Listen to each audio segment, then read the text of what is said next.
Olá pessoal, sejam bem-vindos a mais um episódio do Lendo Mentes. Eu sou o Leonardo Weiner, seu apresentador, e hoje teremos um episódio mais do que especial falando sobre prática baseada em evidências. Hoje eu vou estar acompanhado do Bernardo e do Igor, que a gente vai estar falando um pouquinho sobre PBE e sobre vários desfechos associados à PBE. Guris, primeiro quero agradecer muito o aceite de vocês estarem aqui conversando aqui comigo, então sejam bem-vindos ao Lendo Mentes e muito obrigado. Muito obrigado pelo convite. É um prazer agora estar conhecendo o Bernardo, principalmente, né? Bernardo também. E, nossa, vai ser uma conversa certamente muito proveitosa, vai ser muito bacana.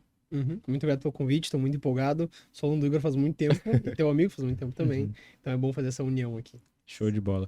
Então, pessoal, para a gente começar, porque eu imagino que muitos dos meus seguidores já devam conhecer vocês, eu acho que tem uma intersecção aí interessante.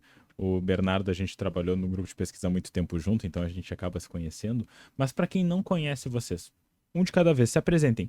Quem são vocês? E também, depois até a gente já pode ver um pouquinho da trajetória. Como foi a trajetória de vocês para chegarem onde vocês estão aqui hoje? Vou deixar o Bernardo primeiro. Tá, vamos lá. Então, atualmente eu sou mestrando do grupo de pesquisa que o Léo fez parte uma época, antigamente o DCNL, que é do professor Dr. Rodrigo Grassi. Tô fazendo uma intersecção entre o transtorno por substâncias, principalmente cocaína tipo crack, e métodos de machine learning. Eu também sou membro pesquisador da BBBE, que é a Associação Brasileira de Psicologia Baseada em Evidências.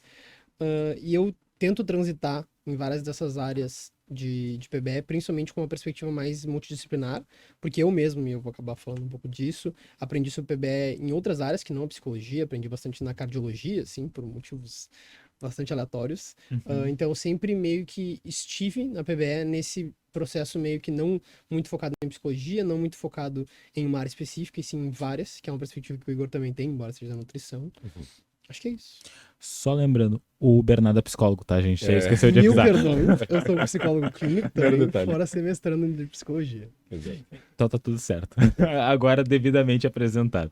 E tu, Igor, te apresenta aí um pouquinho pro pessoal. Certo. Bom, minha formação original é nutrição.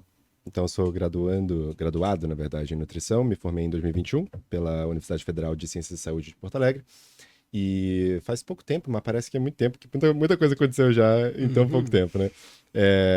Minha trajetória foi um pouquinho diferente do que acho que eu diria que a maior parte do pessoal que tá dentro desse meio científico, que fala sobre PBE, que fala sobre ciência, que seria basicamente, ok, vou entender mais sobre ciência, fazer mestrado, doutorado. Na verdade, minha trajetória, né, foi um pouco diferente. Eu comecei já a mexer, trabalhar e estudar ciência de verdade na graduação, e logo na graduação com alguma experiência com revisão sistemática, que foram os primeiros trabalhos que eu acabei conduzindo ali com a minha orientadora. Eu, por acaso, desenvolvi uma habilidade que é exigida no mercado de trabalho, que é basicamente a habilidade de escrever, produzir revisão sistemática, avaliar a qualidade de evidência dentro de um nicho específico chamado ATS, que é a Avaliação de Tecnologias em Saúde, que basicamente muitas empresas investem pesado porque é necessário, né, que você tenha pessoas produzindo dossiês, relatórios técnicos científicos para implementar algum medicamento, algum procedimento no SUS ou em algum plano de saúde, enfim. E aí passa por todo um processo burocrático que alguém precisa entender e analisar as evidências científicas. E aí eu tive algumas oportunidades, né, para começar a trabalhar com isso antes de terminar a graduação. E aí eu terminei a graduação e falei assim, tá, eu sou Nutri, mas eu não trabalho com Nutri, eu não me vejo como Nutri. E aí eu comecei trabalhando como realmente um especialista em revisão sistemática, em escrita médica. Depois eu entrei para uma empresa especificamente para trabalhar nesse tipo de consultoria. E ao mesmo tempo eu tive a iniciativa de, enfim, criar meu curso, criar meus livros sobre justamente prática baseada em evidências, leitura científica, pensamento crítico e tudo que envolve essa tríade de conhecimento, né? E aí a gente entra numa área de estudo de metodologia científica, estatística, epidemiologia, enfim. É o que eu sempre criei essa paixão por estudar e trabalhar, e aí se traduziu agora nessa minha carreira de mentor, de professor dentro dessa área. Que legal, que legal. E pessoal, a gente vai falar hoje sobre prática baseada em evidências, né? Mas eu acho que a gente tem que dar um passo atrás. Porque a gente fala muito de PBE e nas redes sociais a gente fala muito de PBE e muito importante a gente estar discutindo sobre isso. Mas o que a gente pode considerar de fato uma evidência? O que é uma evidência e quando que um dado ele realmente se torna uma evidência? Queres começar? Cara, eu fico pensando que, e talvez até esteja equivocado nisso, que evidência é basicamente um achado, assim. Se a gente tem a publicação de um artigo científico, até outros tipos de meios, em que eles demonstram um achado, seja por comparação entre grupos, seja por outra forma que eles aferiram esse achado, aquele achado se torna evidência. Daí a gente vai ter distinção entre o que é uma boa evidência e o que não é, e por que aquela evidência faz sentido dentro daquele desenho de estudo ou não, mas uma evidência, teoricamente, em síntese, é tipo um achado. Eu vou bastante nessa linha de que evidência é um achado. E quando a gente pensa na evidência científica, muitas vezes um achado, para muita gente, denota um resultado científico, de um experimento, de alguma coisa, de alguma observação científica. Eu gosto de ir além quando eu falo de evidência, porque eu prefiro pensar a evidência como qualquer tipo de observação que a gente faz, seja no mundo real, seja dentro de um experimento científico altamente controlado, ou não, um experimento científico que a gente só observou alguma coisa na natureza, só que a gente conseguiu mensurar e avaliar. Eu gosto de pensar a evidência de uma forma mais ampla. Para mim, tudo pode ser evidência. Você olhar alguma coisa acontecendo pode ser uma evidência. Você escrever um relato de caso pode ser uma evidência. Você escrever vários relatos de caso pode ser uma evidência. Um ensaio clínico randomizado certamente é uma evidência. A única diferença que a gente tem que fazer é em relação a como que essa evidência vai ser lida e o quão aplicável ela é para cada contexto, tipo, o que eu posso inferir a partir dessa evidência, e qual é a qualidade dessa evidência, qual é a confiança que eu posso depositar de que esse resultado, ou essa inferência que eu quero fazer, ela é válida ou não. Então eu determino, de acordo com qualquer evidência que eu tenho, a relevância dela, a aplicabilidade dela e a validade dela. Eu pensaria dessa maneira para não abrir, eu acho que é um ponto muito importante, para a gente não abrir um critério super específico de evidências é isso, isso, isso. Tipo, não tem essa regra. Muita coisa pode ser evidência, ela só difere em relação à aplicabilidade e qualidade, eu diria. E eu acho que esse é um dado importante, né? Porque, de novo, às vezes a gente fica restrito a dizer que evidência é tudo que está publicado, tudo que vai estar no PubMed, por exemplo. Se está no PubMed, vale. Mas aí eu acho que a gente entra num outro fator, né? De o que é uma boa evidência e como que a gente faz uma análise para descobrir o que é uma boa evidência. Eu acredito que quando a gente pensa em artigo científico publicado, muitas vezes o que eu mais vejo, o mais comum é confundir a evidência em termos de qualidade, em termos de relevância, o que é aplicável ou não. E aí quando você pensa no artigo científico, ele pode ser muito relevante para você, mas ele pode simplesmente não te dar uma resposta certa. Ele está errando muito feio. Então ele é um estudo que você tem pouca confiança no resultado dele, é um estudo que tem potencialmente muito viés. Apesar de, teoricamente, ele ser bem válido.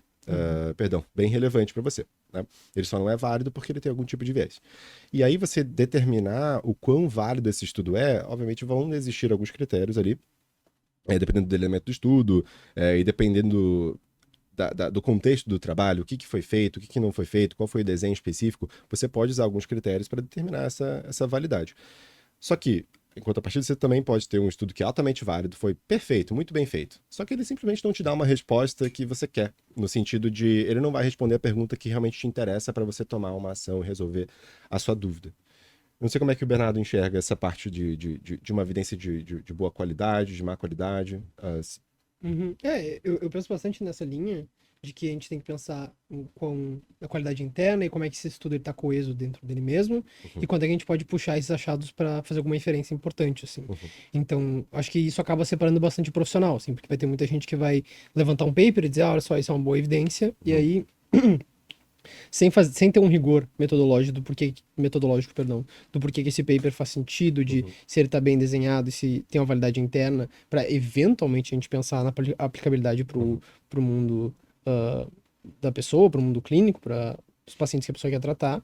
A gente tem, então, esse salto que a pessoa faz e, antes disso mesmo, de poder ver a pessoa que levanta o paper e fala, esse achado aqui é interessante, de poder ver, mas será que é interessante mesmo? Porque, assim como o Léo falou, muita gente vai supor que, tá no PubMed, então é um achado válido, é uma evidência válida. E aí tem um abismo, assim, entre o que é uma boa prática nesse sentido e o que é uma prática de ficar puxando o paper ali e dizendo que faz sentido. Porque daí eu acho que a gente já entra e eu quero ouvir a definição de vocês sobre o que é uma prática baseada em evidências, né? Mas daí eu acho que daí já entra num ponto que é muito importante. A prática baseada em evidências não é uma prática baseada em papers. Não é. E eu acho que esse é um erro muito comum que as pessoas fazem e daí começa a gerar uma discussão e bem um discórdia, assim, entre as pessoas de uma briga de papers, só que não é essa a ideia. Exato. E quando a gente pensa nisso, principalmente quando a gente está pensando numa psicoterapia baseada em evidências, a gente está pensando nesse processo de individualização e de organização para o que melhor vai funcionar para aquela pessoa, baseado nas melhores evidências que nós temos. E como é que é isso para vocês, assim, até quando eu trago esse mito de prática baseada em artigos versus prática baseada em evidências? O que é a prática baseada em evidências e como fica esse discórdia aí que acaba acontecendo em relação a isso para vocês? Bom, no PBA a gente sempre pensa nos 3 pilares, né? Que é a melhor evidência possível, que acaba sendo o pilar que é bastante reconhecido, que é um pilar que vira quase um espantalho, assim, da dificuldade da PBA, de que as pessoas são meio que viciadas em um tipo de achado e são obcecadas por um tipo de evidência, coisa nesse sentido. E aí tem o pilar dos valores do paciente, que aqui entra muito do que o Léo falou da individualização, mas também de pensar no desfecho de qualidade de vida do paciente, ou seja, dentro da perspectiva dos achados que a gente vai ter, das evidências que a gente vai juntar, a gente está buscando a qualidade de vida do nosso paciente. Então, os valores dele definem, primeiro, o que é qualidade de vida para ele, e segundo, fazer um custo-benefício do porquê que aquela intervenção faz sentido para ele. Então, ele mesmo tem que pensar em quais são os custos, quais são os benefícios, e não um profissional dizer, olha só, o custo é tal, o benefício é tal. Não, porque o profissional vai ter uma visão ali que não é exatamente a que o paciente tem, por exemplo. E aí, o pilar da expertise clínica do clínico, de fato, que, de novo, vai ter que fazer essa translação, essa conversa entre a melhor evidência e trazendo o valor do paciente, e trazendo o que ele no trabalho dele, na noção dele e na prática que ele tem, né, no repertório que ele tem, juntando tudo isso, certo? Então essa é a explicação meio que básica da PBS. Sim, eu acho que é muito legal quando tu fala isso, principalmente na questão da individualização do processo, que a gente bota muita autonomia no paciente, né?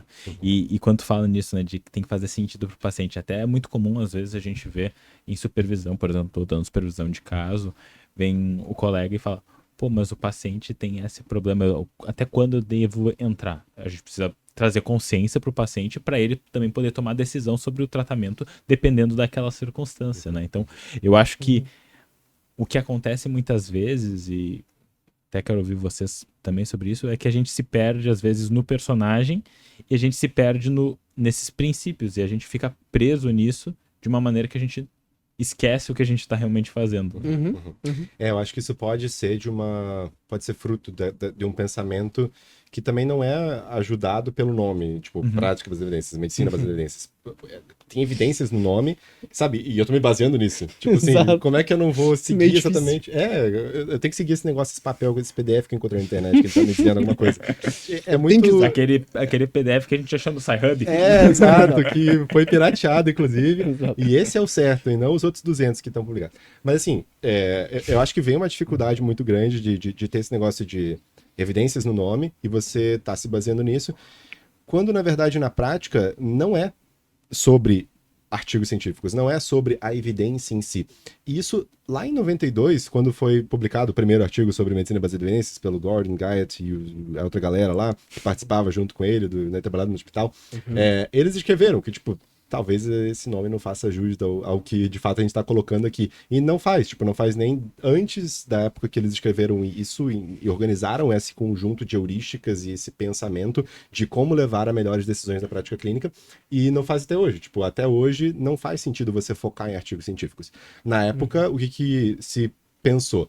Olha, a gente tem muita gente tomando decisões com base em falácia de autoridade, com base em estudo observacional, que basicamente você extrapola as coisas, porque a gente tá assumindo que A causa B só porque A está associado com B, quando na verdade a gente tem vários exemplos de que não é bem assim que funciona. Na medicina já tinha esses exemplos, e eles eram muito nítidos. Tinha muita questão de conflito de interesse que levava, empurrava certas práticas para frente, e aí eles falaram, já passou da hora de isso acabar, a gente tem que trabalhar de uma forma mais inteligente, e aí eles trouxeram esse nome, né, essa tríade, e colocando isso de uma forma...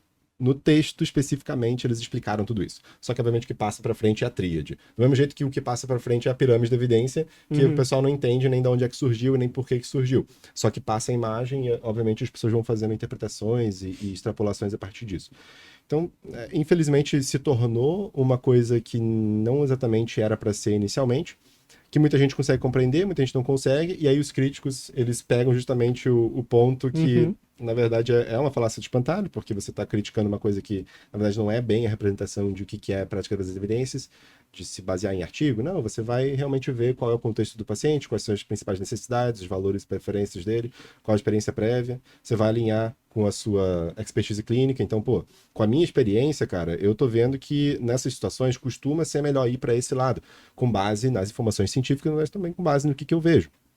Com a minha experiência também, eu vou conseguir aplicar melhor uma intervenção. Então, acho que isso é um ponto muito importante que às vezes foge da nossa percepção. E na medicina não tem, porque, tipo, o médico ele não pode melhorar o efeito da estatina. Tipo, beleza, ele pode melhorar um pouquinho a aderência do paciente, mas é uma cápsula que ele vai tomar, um comprimido. Agora, em terapias que dependem, a eficácia depende muito da expertise clínica, cara, você ganha mais habilidade, ganha mais destreza com o tempo, você vai sim dizer que a experiência clínica, ela de fato interfere na eficácia. Tipo, tem uma associação.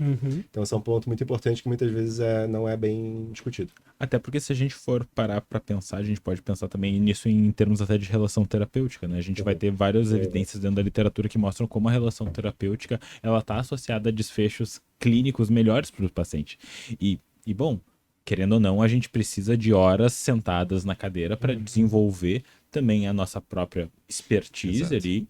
E querendo ou não, essas horas, elas são importantes. De novo, você não vai dirigir um caça sem ter voado antes um Airbus. Exato. Então, existe também toda uma lógica da gente poder entender sobre isso. E eu acho muito importante quando vocês colocam isso, porque é fundamental que a gente entenda que a prática, ela precisa ser centrada no paciente.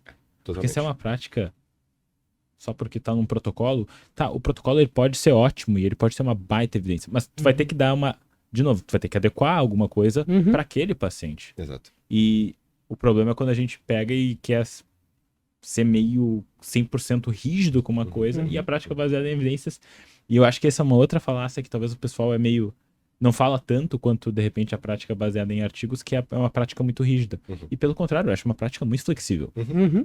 Não sei se vocês concordam com isso. Não, super concordo. E vai ter muito uma situação em que cabe ao clínico fazer essa translação que em papers não vai rolar, entendeu? Tipo, por mais pragmático que o paper seja, talvez a gente possa falar mais nesse aspecto de pragmatismo em estudos, assim, eles nunca vão chegar num foco de qualidade de vida do paciente, entendeu? Ele vai ter que ficar meio preso em muitos desfechos, do tipo, diminuição de sintomas de depressão, por exemplo. Ou, sei lá, aumento de qualidade de sono, coisa nesse sentido. Enquanto quando a gente está como clínico junto com o paciente, a gente tem que pensar num desfecho muito mais importante, que é a qualidade de vida, que vai abarcar muitos dos desfechos que o paper de fato mensurou, mas também coisas que ele não tem como mensurar, porque ele vai ter que pegar uma amostra de uma população X, que vai ter suas particularidades, e o nosso paciente ali, ele não só talvez não represente muito bem essa amostra, como também talvez tenha preocupações muito específicas que dentro de um contexto de pesquisa ele nem conseguiria trazer, né? Então a gente tem que Até porque, tipo, de novo, vamos imaginar, falando de qualidade de vida, mas aí tem instrumentos que avaliam a qualidade de vida. Sim, mas daí, de novo, é uma outra questão. Quanto que realmente está avaliando para aquela pessoa específica? Será que só baixar um índice dentro de uma análise estatística realmente representa uma melhora na qualidade de vida do paciente? E tem vários exemplos que a gente pode pensar, desculpa, rapidinho. Não, vai. De que, por exemplo, a apneia do sono, tá? A apneia do sono é um que a melhor evidência que a gente tem é o CPAP, tá? Só que o CPAP é um aparelho que tu põe pra dormir que é gigantesco, assim. Então talvez se a pessoa dormir com aquela coisa lá não seja muito qualidade de vida. Talvez ela pense em outra intervenção, justamente pra apneia do sono também, talvez cirurgia, sei lá, que tem um nível de evidência semelhante, mas que vai dar mais qualidade de vida porque a pessoa se importa com dormir sem ter um tubo na cara. Até aquela questão estética. De repente, por exemplo, vou ir dormir com um parceiro, uma parceira, ainda não tem uma intimidade para usar o CPAP. Então, existem questões que precisam ser levadas em consideração. Isso é levar em consideração um dos pilares mais importantes, que é valores e preferências, só que muitas vezes isso talvez seja um caso meio que óbvio para quem lida com paciente e trabalha na área, né? Não para quem é de fora talvez nem fosse pensar nisso. Mas muitas situações eu vejo que entender, tipo, perguntar para o paciente exatamente, coletar as informações e saber perguntar, e saber entender a perspectiva dele, valores e preferências, muitas vezes a pessoa nem sabe perguntar, nem sabe qual é a realidade do paciente, o que ele está passando. E muitas vezes o paciente não se sente confortável em compartilhar tudo. Muitas vezes ele vai se sentir, sabe, que ele nem deveria ter voz. Tipo, eu tô numa consulta para receber a orientação, para receber, ele vai mandar o que eu tenho que fazer. Sabe, esse é o meu papel como paciente aqui. Eu acho que só um exemplo que agora você comentando do CPAP, eu lembro de um outro exemplo, não sei se aconteceu com uma pessoa famosa, enfim, era para um câncer de laringe, de faringe, e meio que o padrão ouro era radiação direto, sabe, na faringe, no caso dessa pessoa específica. Só que essa pessoa fala em público por É o muito Lula, tempo. não? Acho que é o Lula. Eu acho que era um presidente, eu não me arrisquei a falar, mas deve ser Acho que é o Lula. Lula. E aí, cara, eu lembro que o pessoal comentou disso, que, tipo, não foi feito o tratamento padrão ouro, tipo, a primeira linha, o preferencial, que era mais eficaz, / seguro, porque você tinha um downside desse tratamento que, na verdade, era importante para essa pessoa. E, tipo, não, eu valorizo tanto isso que eu vou correr o risco, eu tô disposto a correr o risco de um tratamento menos eficaz, que provavelmente talvez me faça progredir mais o meu câncer, ou me coloque numa situação de maior risco de metástase. Não sei, mas eu vou preferir não acabar com a minha carreira para conseguir trabalhar, e aí eu vou correr o risco. Isso está muito associado com a predisposição da pessoa a correr risco também. Isso é uma coisa que as pessoas discutem muito pouco no processo de tomada de decisão. Então você tem pessoas diferentes que podem ter visões diferentes sobre quanto que eu estou inclinado a correr de um risco para ter um potencial benefício, ou um benefício diferente, que seria no caso desse continuar trabalhando, por exemplo. Então, no caso do CPAP, não era uma situação de correr um risco, mas sim tentar usar uma outra terapia que fosse uma alternativa, né, que fosse um pouco mais adequada para minha realidade, de acordo com minhas preferências, assim como no caso da radioterapia para câncer de laringe, né? É muito... E até eu ver o regionalismo apareceu aqui, né, gente? Hoje foi mais rápido, mas normalmente eu tenho conseguido segurar, mas faz parte. Bar serve pra tudo, tá, gente? Então, se vocês não sabem, prazer. Sejam bem introduzidos ao bar. Mas, e como que vocês entraram em contato com a PBE? Porque escutar vocês falando e pensar vocês também não formados há tanto tempo, é aquela coisa, tá, como é que esses guris, como é que esses caras entraram em contato com a PBE? Porque eu acho que isso é muito interessante. Porque eu quero ouvir como é que foi esse caminho pra vocês e depois eu acho que vale a pena a gente falar um pouquinho sobre faculdade e como é isso, porque eu entrei em contato, acho que de uma forma muito parecida com vocês, mas eu quero ouvir, tô curioso. Fala, Bernardo. Não, tu vai primeiro, por favor. Eu Eu tô muito ansioso. Tá da muito resposta. curioso. Eu tô muito ansioso. É que, pessoal, eu já falei isso no outro podcast, mas o Off Podcast, ele é muito interessante. Sim. E daí a gente ganha uns spoilers que a gente não ouviu ele por inteiro, e daí a gente fica curioso. Tinha que ter gravado. Não, teve um momento do pré que. Nossa, dava um bom vídeo.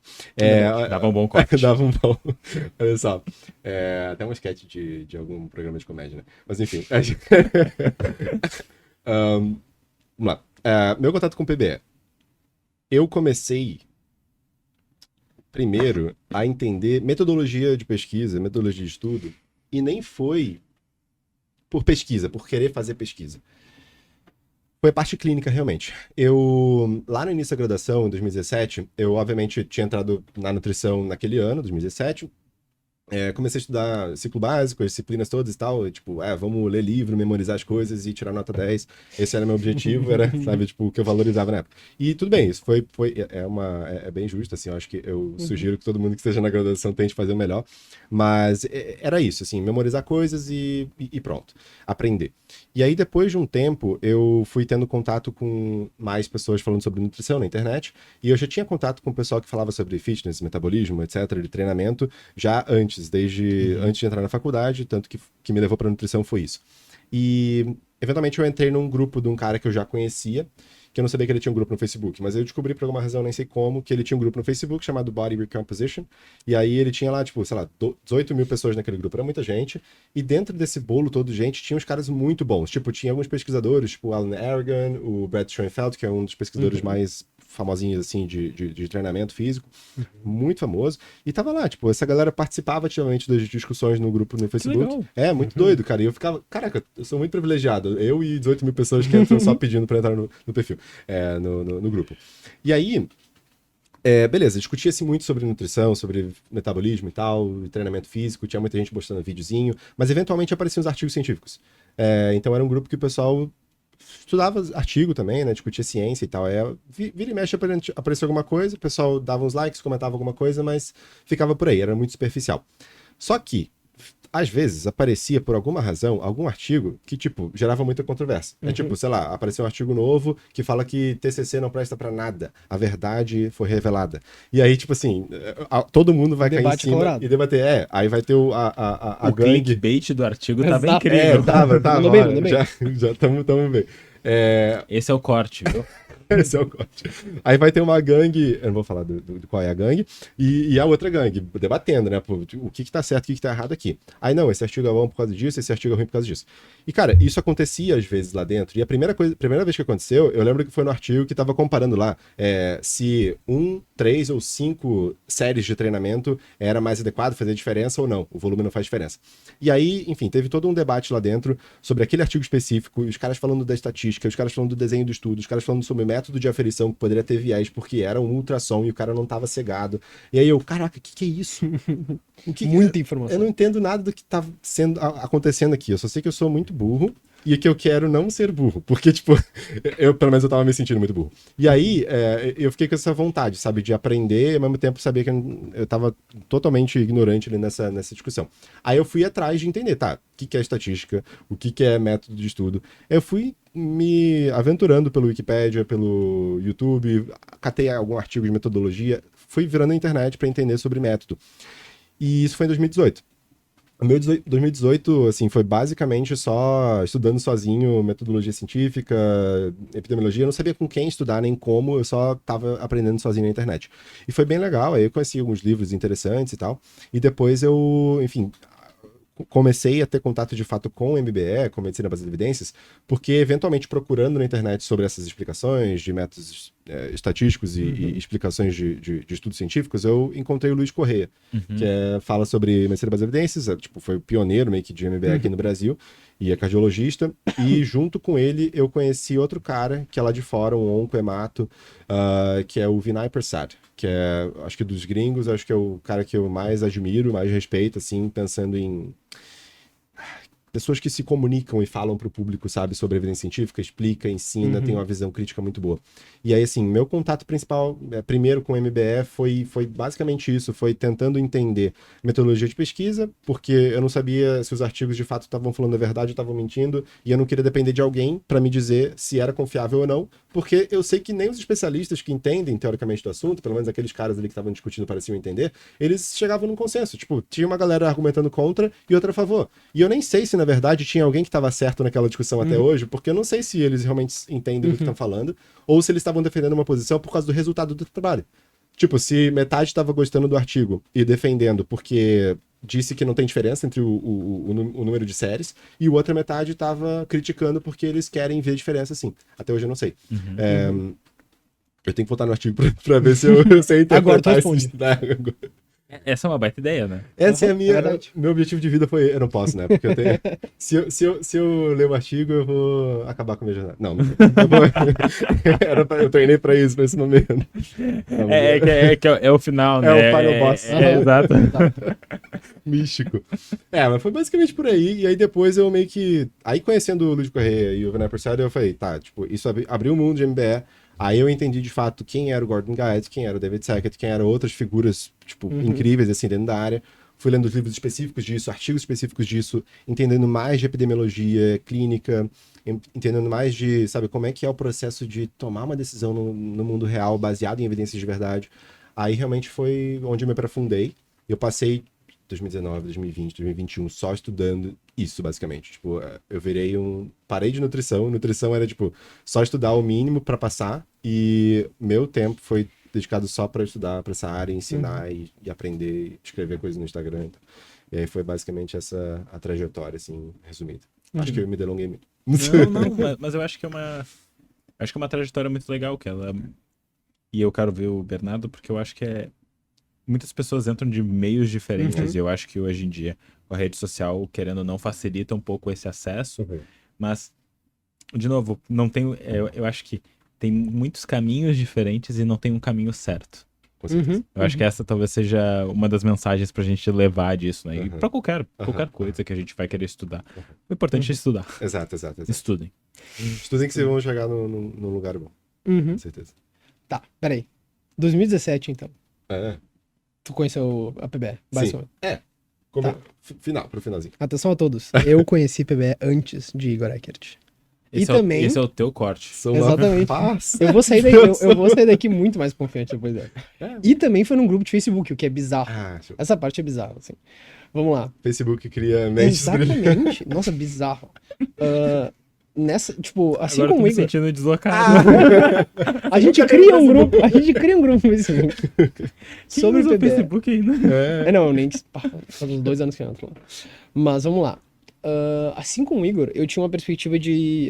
Eu comecei a treinar com, sabe, 16 anos, assim. E aí eu consumia evidências de exercício físico, assim. Só que sem noção nenhuma, assim. E aí, eventualmente, dentro desse mar, assim, eu achei 2 médicos que tinham uma empresa, basicamente, chamava Barbell Medicine, que era o Austin Baraki e o Jordan Feinbaum.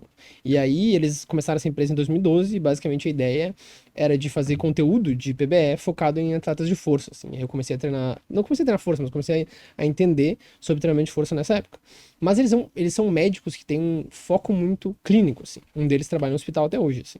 E aí, eles tinham um grupo do Facebook, do Barbell Medicine, que nele eles falavam muito do fórum do Barbell Medicine, que era um fórum estilo fórumzão, assim. Tipo, sabe aqueles fóruns... Reddit, assim. Não, é mais antigo ainda. Tipo aqueles fóruns de 2010, assim. Bulletin, eu acho que eles usavam aquela interface. Eu nem sei explicar, mas é uma coisa feia, assim. Sim. E aí, e lá no fórum do Barbell Medicine, eles debatiam muito assuntos da cardiologia, assim. Naquela época, se eu não me engano, a empresa surgiu em 2012, mas eu só conheci eles em 2014. E em 2014 estava saindo muitos papers da hipótese da gordura saturada para a doença cardíaca. Tinha um embate, ainda tem, teoricamente, da hipótese do açúcar para doença cardíaca, LDL, coisa nesse sentido, e da gordura saturada. E aí, no fórum, eles debatiam muito com os usuários, assim, sobre, né, que na realidade a gordura saturada é um desfecho que leva a um aumento de LDL, e o LDL é um desfecho substituto mais forte, digamos assim, para a doença cardíaca do que o açúcar. E lá eu aprendi sobre LDL, eu aprendi sobre como o HDL, embora seja um colesterol bom e não tem muita relevância como desfecho para doença cardíaca, assim, ao contrário do LDL que tem. E aprendi muita coisa de cardiologia, assim, naquele fórum, assim, e teve um vácuo, assim, porque esse ano de 2014 eu aprendi muito sobre isso, eu comecei a me apaixonar, assim, por LDL, coisas nesse sentido de cardiologia. Naquela época eu queria fazer medicina, assim, então era uma outra história, assim. Mas teve um grande vácuo em que, depois de 2014, eu parei de ter esse rigor, tanto por ficar procurando materiais de cardiologia, e voltei mais só em 2016, 2018, para focar mais em PBE. Mas meu primeiro contato foi nesse fórum, assim, foi muito interessante, porque assim como o Igor falou, era eu em um grupo com, sei lá, milhares de pessoas que todas entendiam muito mais do que eu. Naquela época eu era o único brasileiro, depois chegou um outro brasileiro que era o Marcelo, que é o meu amigo até hoje, falo muito com ele. E... Enfim, era uma minoria muito pequena, assim, não só no sentido de que eu não tinha noção nenhuma de PBE, mas como era brasileiro ali, era uma grande maioria norte-americanos, assim, e de que entender todo aquele debate era algo muito novo pra mim, assim. Eu, por exemplo, achava que o açúcar era o maior responsável por doença cardíaca, assim, e eu não tinha noção nenhuma de nada nesse sentido, assim. Então, fui aprendendo, e, de novo, foi assim como o Igor falou, foi um foco bastante clínico, assim, porque esses médicos, eles não são pesquisadores, assim, sabe? O Austin até tem uns papers publicados, mas eles têm um foco muito mais em trazer essa questão de evidência justamente para o paciente e para que a comunicação dele seja efetiva, para que cada vez mais as pessoas tenham noção, por exemplo, de que o LDL é um culpado muito maior pela doença cardíaca, do que o açúcar. E aí isso acaba desmistificando muitas tomadas de decisão clínica e acaba facilitando muito mais para o paciente. E foi assim que, por exemplo, eu fiquei mais preocupado com gordura saturada na minha dieta, coisa nesse sentido, que antes eu não tinha muita preocupação. Assim. E eu, diferente dos dois, né? Entrei em contato porque, bom, o Bernardo sabe muito bem, né? O Igor eu acho que não sabe tanto, assim, mas querendo ou não, meu pai sempre foi um precursor aqui de psicoterapias, principalmente do modelo cognitivo no Brasil. Então, quando eu entrei na psicologia, eu já tava meio assim, ok, terapia cognitiva or bust, assim. Tipo, não tinha muita diferença nisso. Mas eu fui entender por que era tão importante, por que esses pacientes, eles melhoravam. Então, a minha ideia sempre foi assim, tá, vamos entender o porquê disso. Porque tem que ter um mecanismo de ação ali por detrás que explica melhor isso. Por que outros modelos não funcionam? Porque, assim, e eu acho que é uma questão, tu tá na faculdade, tu vai ver vários modelos e todos têm uma teoria que parece fazer sentido. E, tipo, por que essa teoria, por que esse modelo, ele apresenta melhores evidências em X desfecho? Por quê? E daí esse foi a forma que eu entrei, né? Eu ficava sempre me perguntando assim, tipo, por quê? O que que acontece? Qual é a diferença? Por que que esses tem mais estudo nisso e esse menos? Daí vem aquelas questões, é dinheiro? Tá, mas se é dinheiro, tem outras questões que podem estar influenciando? Por que que tá influenciando? E eu acho que vocês dois foram por um caminho, eu fui por outro, mas eu acho que tem uma questão em comum que é uma curiosidade Exato. em comum de querer entender por que que aquilo funciona. E eu acho que é muito isso, um raciocínio que eu tenho percebido, ao menos, que tem crescido. Do pessoal não aceitar uma verdade dada como a verdade. Não, beleza, pode funcionar, mas por quê? Me mostra por que que funciona. E dessa forma, eu não tive contato com PBE durante a minha graduação. Eu tive contato com vários modelos psicoterapêuticos e alguns modelos psicoterapêuticos mostravam evidências. Tipo, mostravam dentro da graduação, por exemplo, vou trabalhar com dor crônica. Daí estavam falando sobre aceitação e compromisso, que tem um protocolo e tem boas evidências para trabalhar com dor crônica. Mostravam assim, mas era algo assim. Foi mostrado. Existe aí. E eu entendo também, porque dentro da própria faculdade de psicologia, a gente vai ter assim, tu tem o quê? 2 aulas para falar sobre ACT, que é um modelo bem complexo, gigantesco. 2 aulas para falar sobre terapia de esquema, terapia comportamental e dialética. Tu não tem tempo para ficar olhando evidência e evidência. Mas como que foi para vocês? Porque a gente não se formou, por exemplo, eu me formei antes de ti, Bernardo, e tu fez a nutrição, Igor. Como é que foi para vocês? Vocês tiveram algum contato com prática baseada em evidências dado pela graduação? Como é que foi? Cara, eu fiz biomedicina na URGS antes de fazer psicologia e lá nada. Nada, assim. Mas chegou a formar? Não. Não formei. E engraçado porque lá eu comecei a ter noção de pesquisa e eu gostei bastante de pesquisa. Eu comecei a amar pesquisa desde lá. Mas de PBE, assim, nada. E na psicologia muito menos, assim. Infelizmente, assim. Acho que a regra geral no Brasil, assim, de psicologia é ter quase nada de PBE de novo. Não acho que seja muito diferente em outras áreas, assim. Mas a psicologia talvez seja um pouco mais difícil ainda, justamente por outras influências que tem também de modelos terapêuticos que não se importam tanto assim com esse rigor metodológico, e aí focar nisso também vai ser algo que não vai aparecer. Na minha graduação não teria sido diferente da experiência de vocês, de ter muito pouco ou zero, né? Se não fosse pela minha orientadora. A minha orientadora Flávia Moraes, ela incrível, ela estuda demais, de fato, de verdade, sabe? Tipo assim, ela entende da nutrição e ela entende os porquês. Eu acho que ela sempre foi essa pessoa curiosa que a gente também é. Tipo, por que alguma coisa é verdade? De onde é que surgiu isso? Isso fez, obviamente, ela ir atrás e, de fato, pesquisar, estudar e não fazer o mestrado, doutorado dela só por fazer, mas sim produzir trabalhos de alta qualidade e, obviamente, como profissional, também ir por esse caminho. Ela, talvez influenciada por também ser fã do Luiz Corrêa, ela trouxe meio que para nossa faculdade a nutrição baseada em evidências, né? Que daí, no caso, ela tem uma disciplina, ela ministrou essa disciplina, bom, ela faz essa disciplina, né?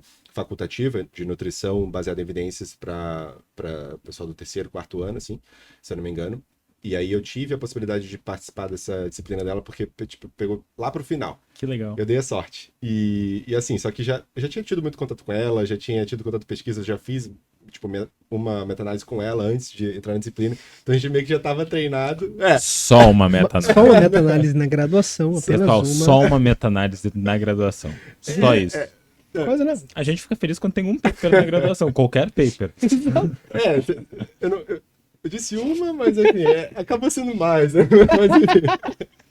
Mas Ouvintes, gente, não levem a experiência do Igor como final do tradicional.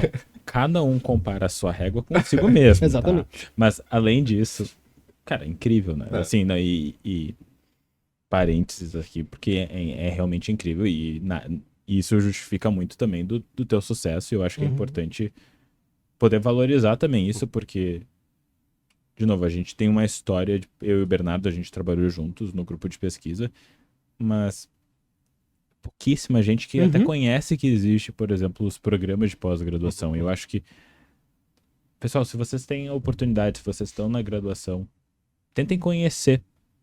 Vocês não precisam engajar e trabalhar, mas tentem conhecer e ver o que tem de disponível.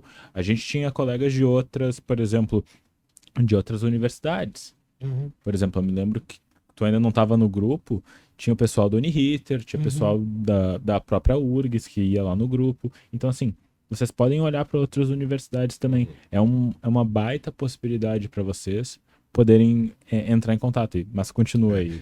Eu acho que pegando esse gancho, acho que só complementar, assim, façam realmente isso, porque muita gente vem me perguntar, assim, no direct, tô pensando em fazer graduação numa universidade particular, porque é mais acessível para mim, é mais perto, enfim, não tem uma federal. Eu ia perder muito pensando em pesquisa, assim, obviamente eu sempre respondo que depende, mas assim, não, se é a melhor opção para você, de fato, estudar numa universidade particular, que você sabe que não tem um programa de pesquisa muito forte, ou não tem, de fato, não acabou a sua oportunidade aí, porque você pode trabalhar com outros grupos de pesquisa em outras universidades.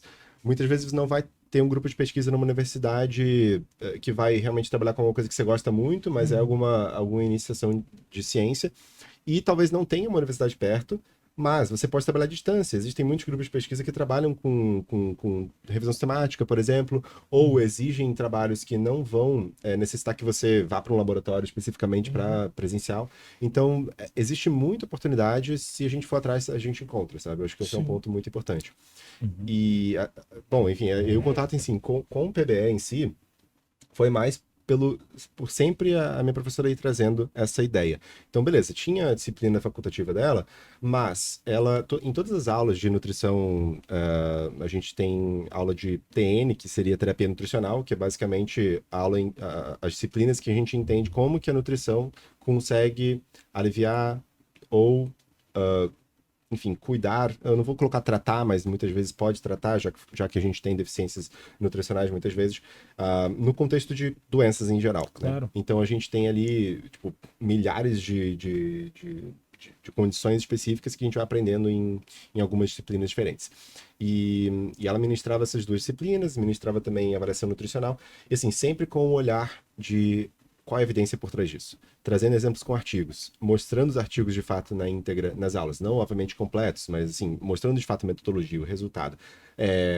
Trabalhos, vamos interpretar essa tabela, vamos interpretar esse gráfico. Aí, na apresentação de algum artigo, e isso na disciplina em si de terapia nutricional, não era disciplina específica de nutrição baseada em evidências. Olha só, você tem esse artigo para apresentar. O artigo que validou um instrumento para triagem nutricional, por exemplo. Interprete esses resultados, mostre ali como é que você interpretou e tal. Cara, bater muito nessa tecla. Na época, a maioria das pessoas não gostava, achava que era um terror. Não, eu imagino, porque vai contra uma ideia, uma preconcepção de uma ideia de o que seria essa disciplina, por exemplo. Mas daí eu fico pensando também que é essa falta de informação que a gente tem antes de como isso está realmente relacionado Exato. com a prática. E é também um processo dela perceber que essa é uma deficiência que existe, né, nas pessoas, e aí poder justamente pedir uma coisa que vai parecer um desafio grande, imagina, eu me colocando no lugar dos alunos, mas que vai ter um ganho de repertório gigantesco. Então ela mandou muito bem. É um benefício enorme, só que muitas vezes alguns alunos não conseguem enxergar na hora, e eu acho, tipo, compreensível. Depois, muita gente consegue enxergar que realmente, olha só, aquilo ali, se ela não tivesse tentado, e me colocado naquela situação, eu não ia ter nem o básico da noção de que isso aqui seria importante. Então, cara, é incrível a diferença que faz uma iniciativa que é pequena, de tentar melhorar um pouco a disciplina, né? Você introduzindo alguns aspectos ali, mas é claro que você precisa saber o que está fazendo. E, obviamente, ela tinha um domínio muito grande, e é por isso que ela conseguia mentorar as pessoas nesse sentido. Mas, assim, tirando a minha professora orientadora, as outras disciplinas passavam longe de qualquer tipo de leitura, de análise de evidência, citar alguma evidência. Gente, era coisa do tipo, tirar um print de alguma diretriz, algum guideline, colocar lá, passar rápido, e é isso. Tinha coisa que era factualmente incorreto nos slides, e em prova eu tinha que preencher coisas erradas, que tipo, eu sabia que no fundo, se eu fosse questionar, ou estava equivocada aquela informação, ou não era bem assim, sabe? E aí daria muita dor de cabeça de você pegar e parar para discutir e tal, e eu simplesmente largava de mão, mas eu tive que fazer negligenciar essas discussões porque eu sabia que não ia valer a pena. Mas infelizmente é a realidade, e é uma universidade federal que tem nota boa no MEC, não sei o que exatamente isso significa, mas tipo assim, é uma nota alta e o pessoal diz que é uma universidade boa, e de fato é, só que tá longe de formar o aluno para ter uma das principais habilidades que ele precisa ter na vida dele como profissional, que é saber identificar se determinada informação é factualmente verdadeira ou não, né? É correta, adequada, ela é aplicável ou não, informação científica, né? Uhum. Que o nosso conselho diz pra gente seguir. Na verdade, a gente não consegue, porque não tem esse instrumento dominado. Daí eu faço duas perguntas pra vocês. Eu acho que uma das coisas que a gente comentou que é verdade pra nós três é a importância da curiosidade pra poder fazer isso. Primeira pergunta, né? Como que a gente pode fomentar isso? Como que vocês pensam que a gente pode fomentar a curiosidade? Até mesmo, e eu acho que vocês dois fazem muito bem nas redes sociais de vocês de criar essa curiosidade, mas quero saber como vocês pensam isso. E em segundo lugar, por que é tão importante a gente saber avaliar as evidências? Acho que tu já meio que pincelou aqui no final aí, mas por que é tão importante? Tô pensando. Ó, se a gente fosse pensar em como que a gente pode instigar isso, é um desafio bem grande, eu diria, mas eu acredito que você teria que reestruturar a lógica e a organização do curso, de qualquer curso da área da saúde, para desde o início, desde o princípio, você não ter uma organização que é basicamente, entrei na faculdade, vou começar a ter essas disciplinas para lá eu aprender com informações que vão me dar, e aí eu vou ter que memorizar essa informação, e aí eu vou aprender, vai fazer sentido para mim. Uhum. Eu acho que ele é muito, o curso em geral, ele, falando da minha experiência, mas também olhando para outros cursos de outras pessoas, dentro da minha faculdade, onde eu me formei, ele é muito focado nesse sentido, de essa disciplina vai te ensinar isto, porque a gente está te dando essas aulas expositivas e tal. Beleza, você vai estudar? Você vai, mas você vai estudar o que eu tô te falando para estudar e tal, da forma como eu tô dando. E são, tipo, pequenos componentes que a pessoa vai ter que juntar e, tipo, eventualmente vai pensar no desfecho. Mas esse processo de só pensar em componentes que não vão ter um foco de qualidade de vida, por exemplo, é uma coisa que eu acho que faria muita diferença, assim, tipo, não só quebrar essa lógica, sei lá, hiperfocada, assim, de cada cadeira, mas iniciar cada cadeira talvez pensando muito ou cada disciplina, enfim, pensando muito, tipo, como é que a gente vai chegar num processo clínico que vai dar a qualidade de vida do paciente, ou por que é esse mecanismo de ação super específico que vocês vão aprender agora, nesse momento, tem uma relevância para daqui para frente. Porque senão tu aprende muitos mecanismos de ação, por exemplo, super isolados, que tu nem sabe mexer muito com eles, fica só parte de um quebra-cabeça ali, que teoricamente talvez tu junte lá no final do curso, ou talvez nem junte nunca. Eu acho que trazer antes de você querer despejar informações para você memorizar e depois fazer sentido, antes disso, talvez trazer problemas. Talvez trazer qual é o propósito dessa informação que eventualmente eu vou precisar saber para entender um contexto clínico, ou entender alguma coisa no mundo real, ou entender uma coisa na pesquisa. Então, trazer problemas primeiro para deixar claro algum propósito, alguma lógica, que daí sim eu vou precisar obter informações, obter aprendizados, que daí sim eles vão considerar com o que eu já... Eles vão ser compatíveis e vão ser consolidados muito melhor de acordo com o que eu já queria. Minha proposta inicial era resolver um problema no mundo real, ou entender um fenômeno.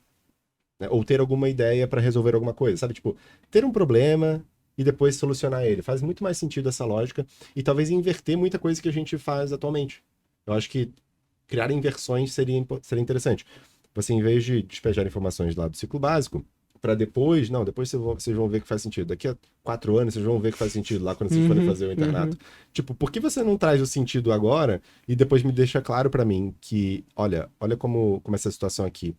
Você consegue ver alguma lógica nisso? Você consegue ver sentido em algumas coisas, mas você tem dificuldade para entender outras. Por que você tem dificuldade para entender essas situações aqui? Por causa disso, de lacuna no seu conhecimento, obviamente. E a gente vai entender melhor isso. Sabe, eu posso estar fazendo uma comparação muito errada, mas isso me lembra House. Sabe a série House? Sim, assisti. Porque normalmente vinha com um problema que o pessoal não sabia. E daí eles ficavam testando, iam pegando vários componentes de exames e de história, iam construindo para chegar nessa resposta e, consequentemente, tratar o paciente. Perfeito. Eu acho ótima essa analogia, porque realmente parte de resolver um problema, resolver uma coisa. E na verdade, isso acontece no mundo real. Exatamente. É o que a gente faz todo dia. E na faculdade a gente tá longe disso. Essa lógica não se aplica. é muito mais fácil, é mais conveniente, realmente é mais fácil, mais conveniente para o profissional simplesmente tacar um monte de coisa no PowerPoint e dar aula, né?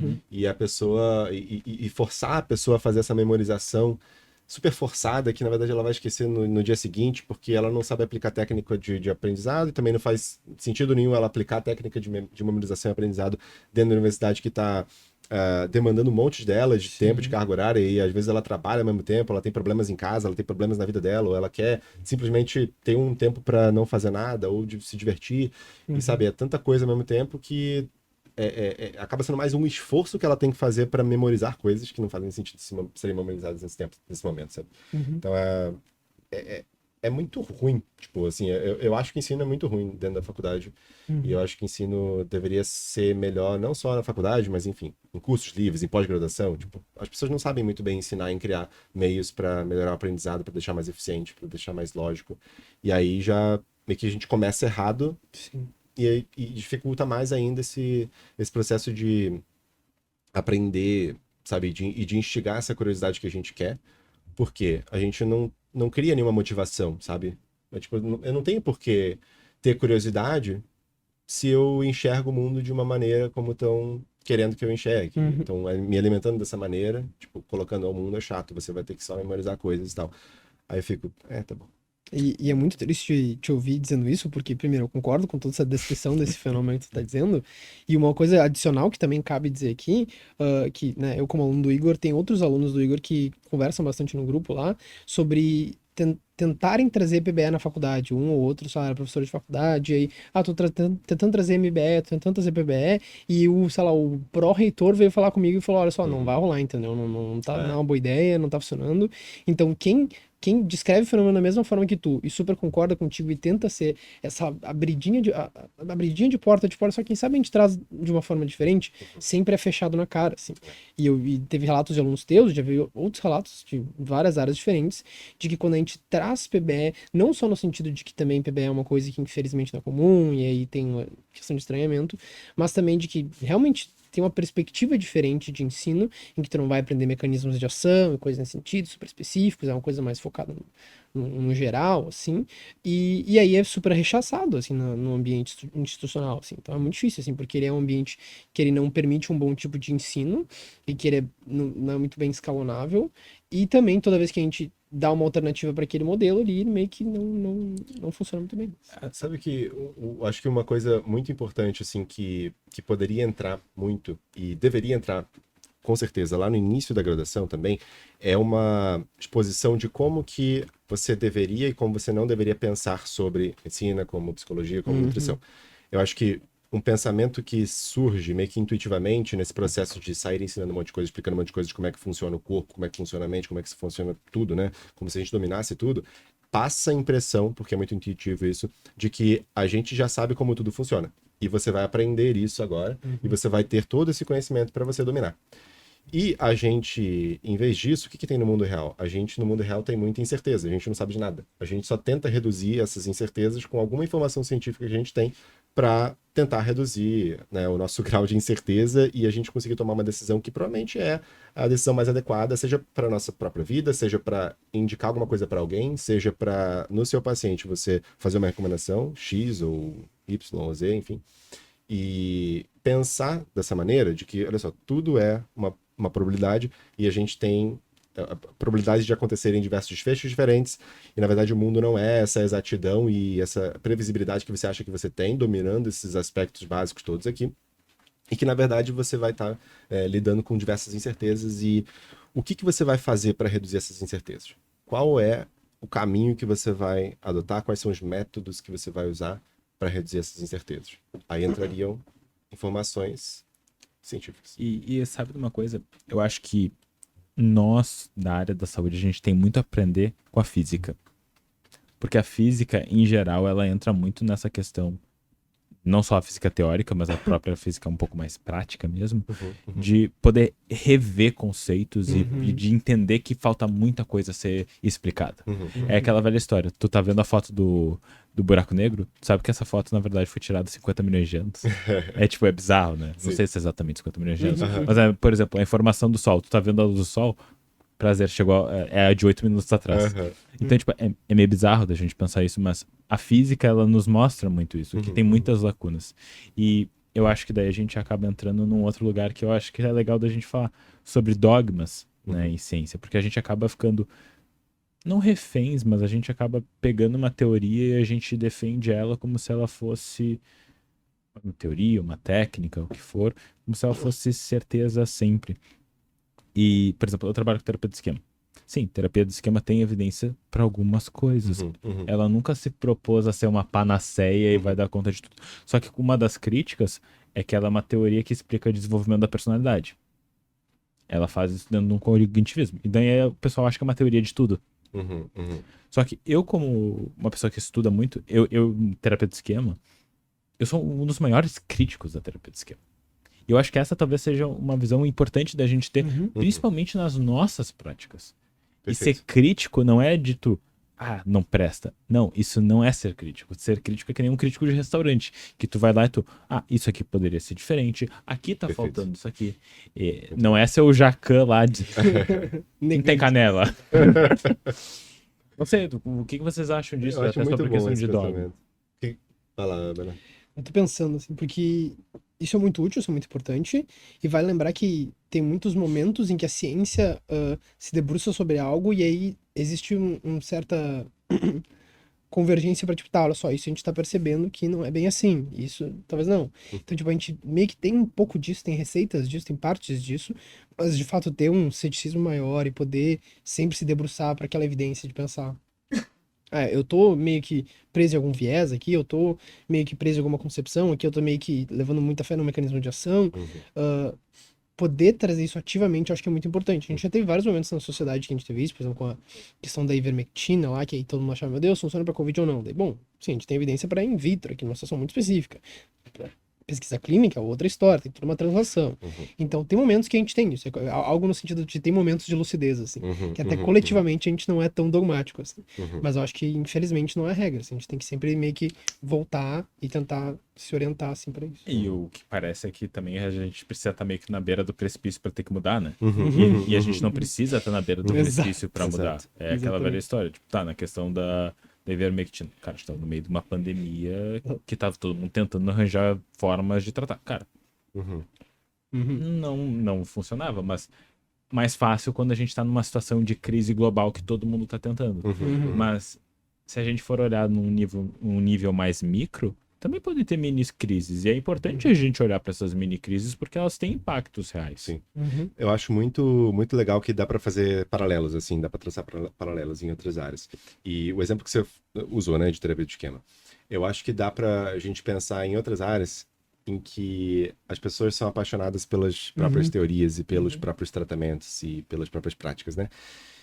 E dentro da nutrição, por exemplo, dentro de treinamento físico, obviamente um dos suplementos mais famosinhos e mais falados e que realmente eles têm uma sustentação de evidência de eficácia para força muscular e para desempenho físico, que seria a creatina. Beleza.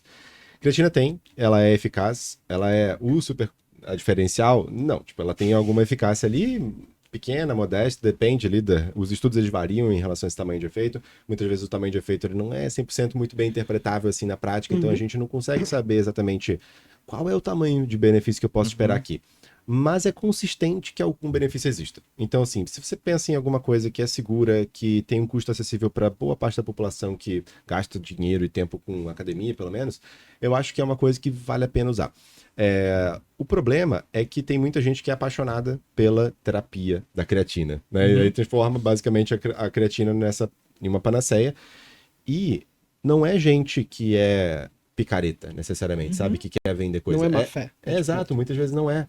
Exato, né? E isso é perfeito, Igor. Continua, mas perfeito. O pesquisador, muitas vezes tem os pesquisadores que eles acreditam tanto na creatina, porque, cara, não, é o potencial, é uma coisa que ele estuda, é uma coisa que ele vê que pode ser benéfico, ele pegou um estudo in vitro em rato, ele viu que tem uma plausibilidade importante, ele viu um estudo preliminar ali em humanos e viu que, olha só, a memória das pessoas parece melhorar.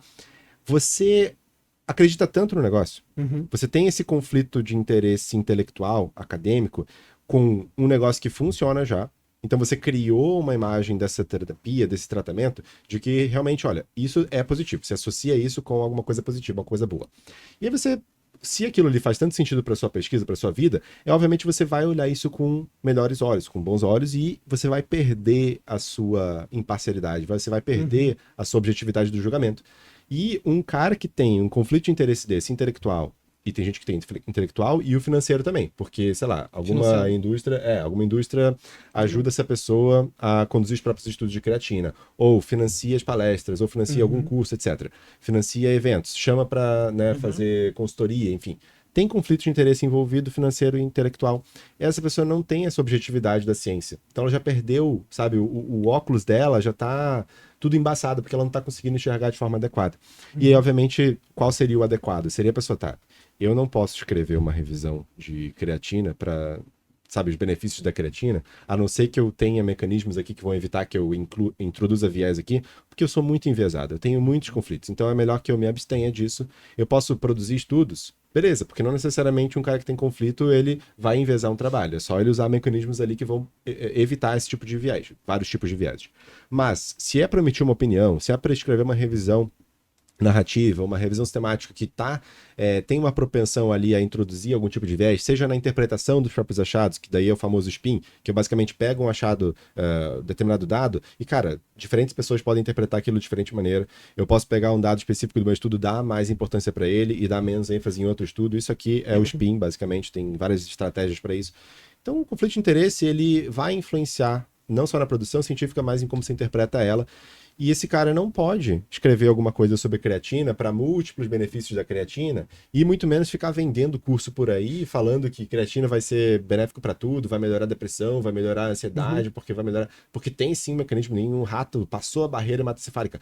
Aí você vê que o estudo em rato nem é válido em si, sabe? Tipo, nem foi reproduzido aquele resultado em um laboratório por outra equipe que não tem conflito de interesse com creatina, sabe? Então é tão complexo, só que o nosso público não vê isso, sabe? A sociedade não vê isso. A sociedade vê o quê? Abre o Instagram, e aí tem uma notícia, ou tem um cara famoso, respeitável, e aí ele é pesquisador na USP, não sei aonde, e ele escreveu, cara, olha só, a autoridade dele, pesquisa científica... Tem a grife da faculdade. Exato, o nome da faculdade, tem um monte de falácia aqui que engana as pessoas, de fato, de verdade, né? E pronto, tipo assim, você vai persuadir o público disso e virou uma verdade. O caso da creatina é uma verdade. Tipo, você vai pegar, talvez na população geral não, né? Mas na população que frequenta redes sociais, as pessoas já têm essa crença de que creatina tem... Se elas não disserem que é benéfica, elas vão falar, não, tem potencial sim. Tem alguns estudos que mostram que tem um... Não, e pensando na creatina, se tu entrar, por exemplo, no mundo mais fitness na internet, é o maior suplemento. É o maior suplemento mais estudado da história. Exato. E eles usam essa crença. E, tipo, pessoas que têm milhões e milhões e milhões e milhões de seguidores. Exato. E eu vou dar um contraponto interessante que, ligando com o PBE, tá? Que, às vezes, quando a gente tem uma evidência que não é tão sólida, mas o custo-benefício pro paciente não vai ser tão grande, eu super vou dizer, vai lá e toma creatina, entendeu? Eu vou inventar um preço da creatina, não lembro agora, mas vamos supor que fosse R$20, tá? Por, sei lá, um bagulho de 1 quilo, tá? Cara, é um preço... Tá um cento e pouco, Não, no mínimo. não é, tá? É tudo no exemplo fictício. Desatualizado. Mas é algo no sentido de o valor seja baixo e é uma coisa acessível ao paciente e talvez o benefício não seja tão grande, mas o custo para ele é muito pequeno, eu vou dizer, vai lá e super fácil, sabe? De novo, não se encaixa exatamente nesse processo, mas dentro da PBE a gente também vai pensar no custo-benefício do paciente, no sentido de que, tipo, se não tem muito custo envolvido ali, e se tu vê um benefício que, tipo, de novo, tá dentro de uma linha de normalidade, não é uma coisa, tipo, melhora a cognição, melhora a memória, melhora o humor, a gente consegue pensar nisso, assim. Mas, de fato, esse processo que tu descreveu, eu lembro que eu aprendi muito disso quando o exemplo que eu dei do LDL e do açúcar, assim. Eu não vou lembrar exatamente, assim, mas tinha o time de pesquisadores que mais produziu evidência sobre LDL e o time de pesquisadores que mais produziu evidência pro açúcar no desfecho de ter doença cardíaca, teve uma época que estavam frenéticos, assim, né? Tipo, 91 publicou, 92 publicou, 93 publicou. Isso são anos, tá? Desculpa. 91, 92, 93. E aí, cara, cada ano era produzindo paper, e aí, a partir de um momento, a gente começou a ter mais noção de que realmente a evidência pro LDL e pra doença cardíaca era maior, mas o pessoal do açúcar continuou produzindo e veste a camiseta pra cacete, assim. E aí é uma dificuldade muito forte do público leigo olhar para aquilo e pensar, tá, mas onde é que eu me posiciono então? Assim como da creatina, que vai ter muito fator de autoridade e de toda uma heurística, um diálogo que vai trazer, olha esse benefício aqui. Em outras áreas, esse processo que o pesquisador veste a camisa e produz muita evidência meio que focada num super benefício que não vai ter, o público leigo vai ficar muito refém disso. Até porque é uma distorção baseada em investimento, né? Uhum. E é um investimento de tempo, um investimento cognitivo, é um investimento de dinheiro que a pessoa coloca e entra até naquelas questões de dissonância cognitiva, de quão difícil é eu aceitar que de repente aquela ideia que eu tinha, que era uma verdade pra mim, ela talvez não seja tão verdade assim, ou o efeito ou o resultado seja um pouco menor. E eu acho que volta para aquela questão de curiosidade e de entender o impacto que isso pode ter. E daí já vem um ponto para vocês dois. Qual é o impacto da gente não conhecer evidências e sair aplicando várias coisas, ou basicamente de trabalhar sem evidências? Cara, eu vou dar a minha perspectiva como aluno do Igor e pessoa que consome muita PBR, de que... O merchan... Ia vocês aparecer, entenderam, né? O merchan do curso do Igor pelo Bernardo tá de milhões. Depois- Depois ele vai falar do curso dele ali. Mas esse é o aluno do curso. Exato. Depois eu acerto aqui o valor no cachê. Exatamente.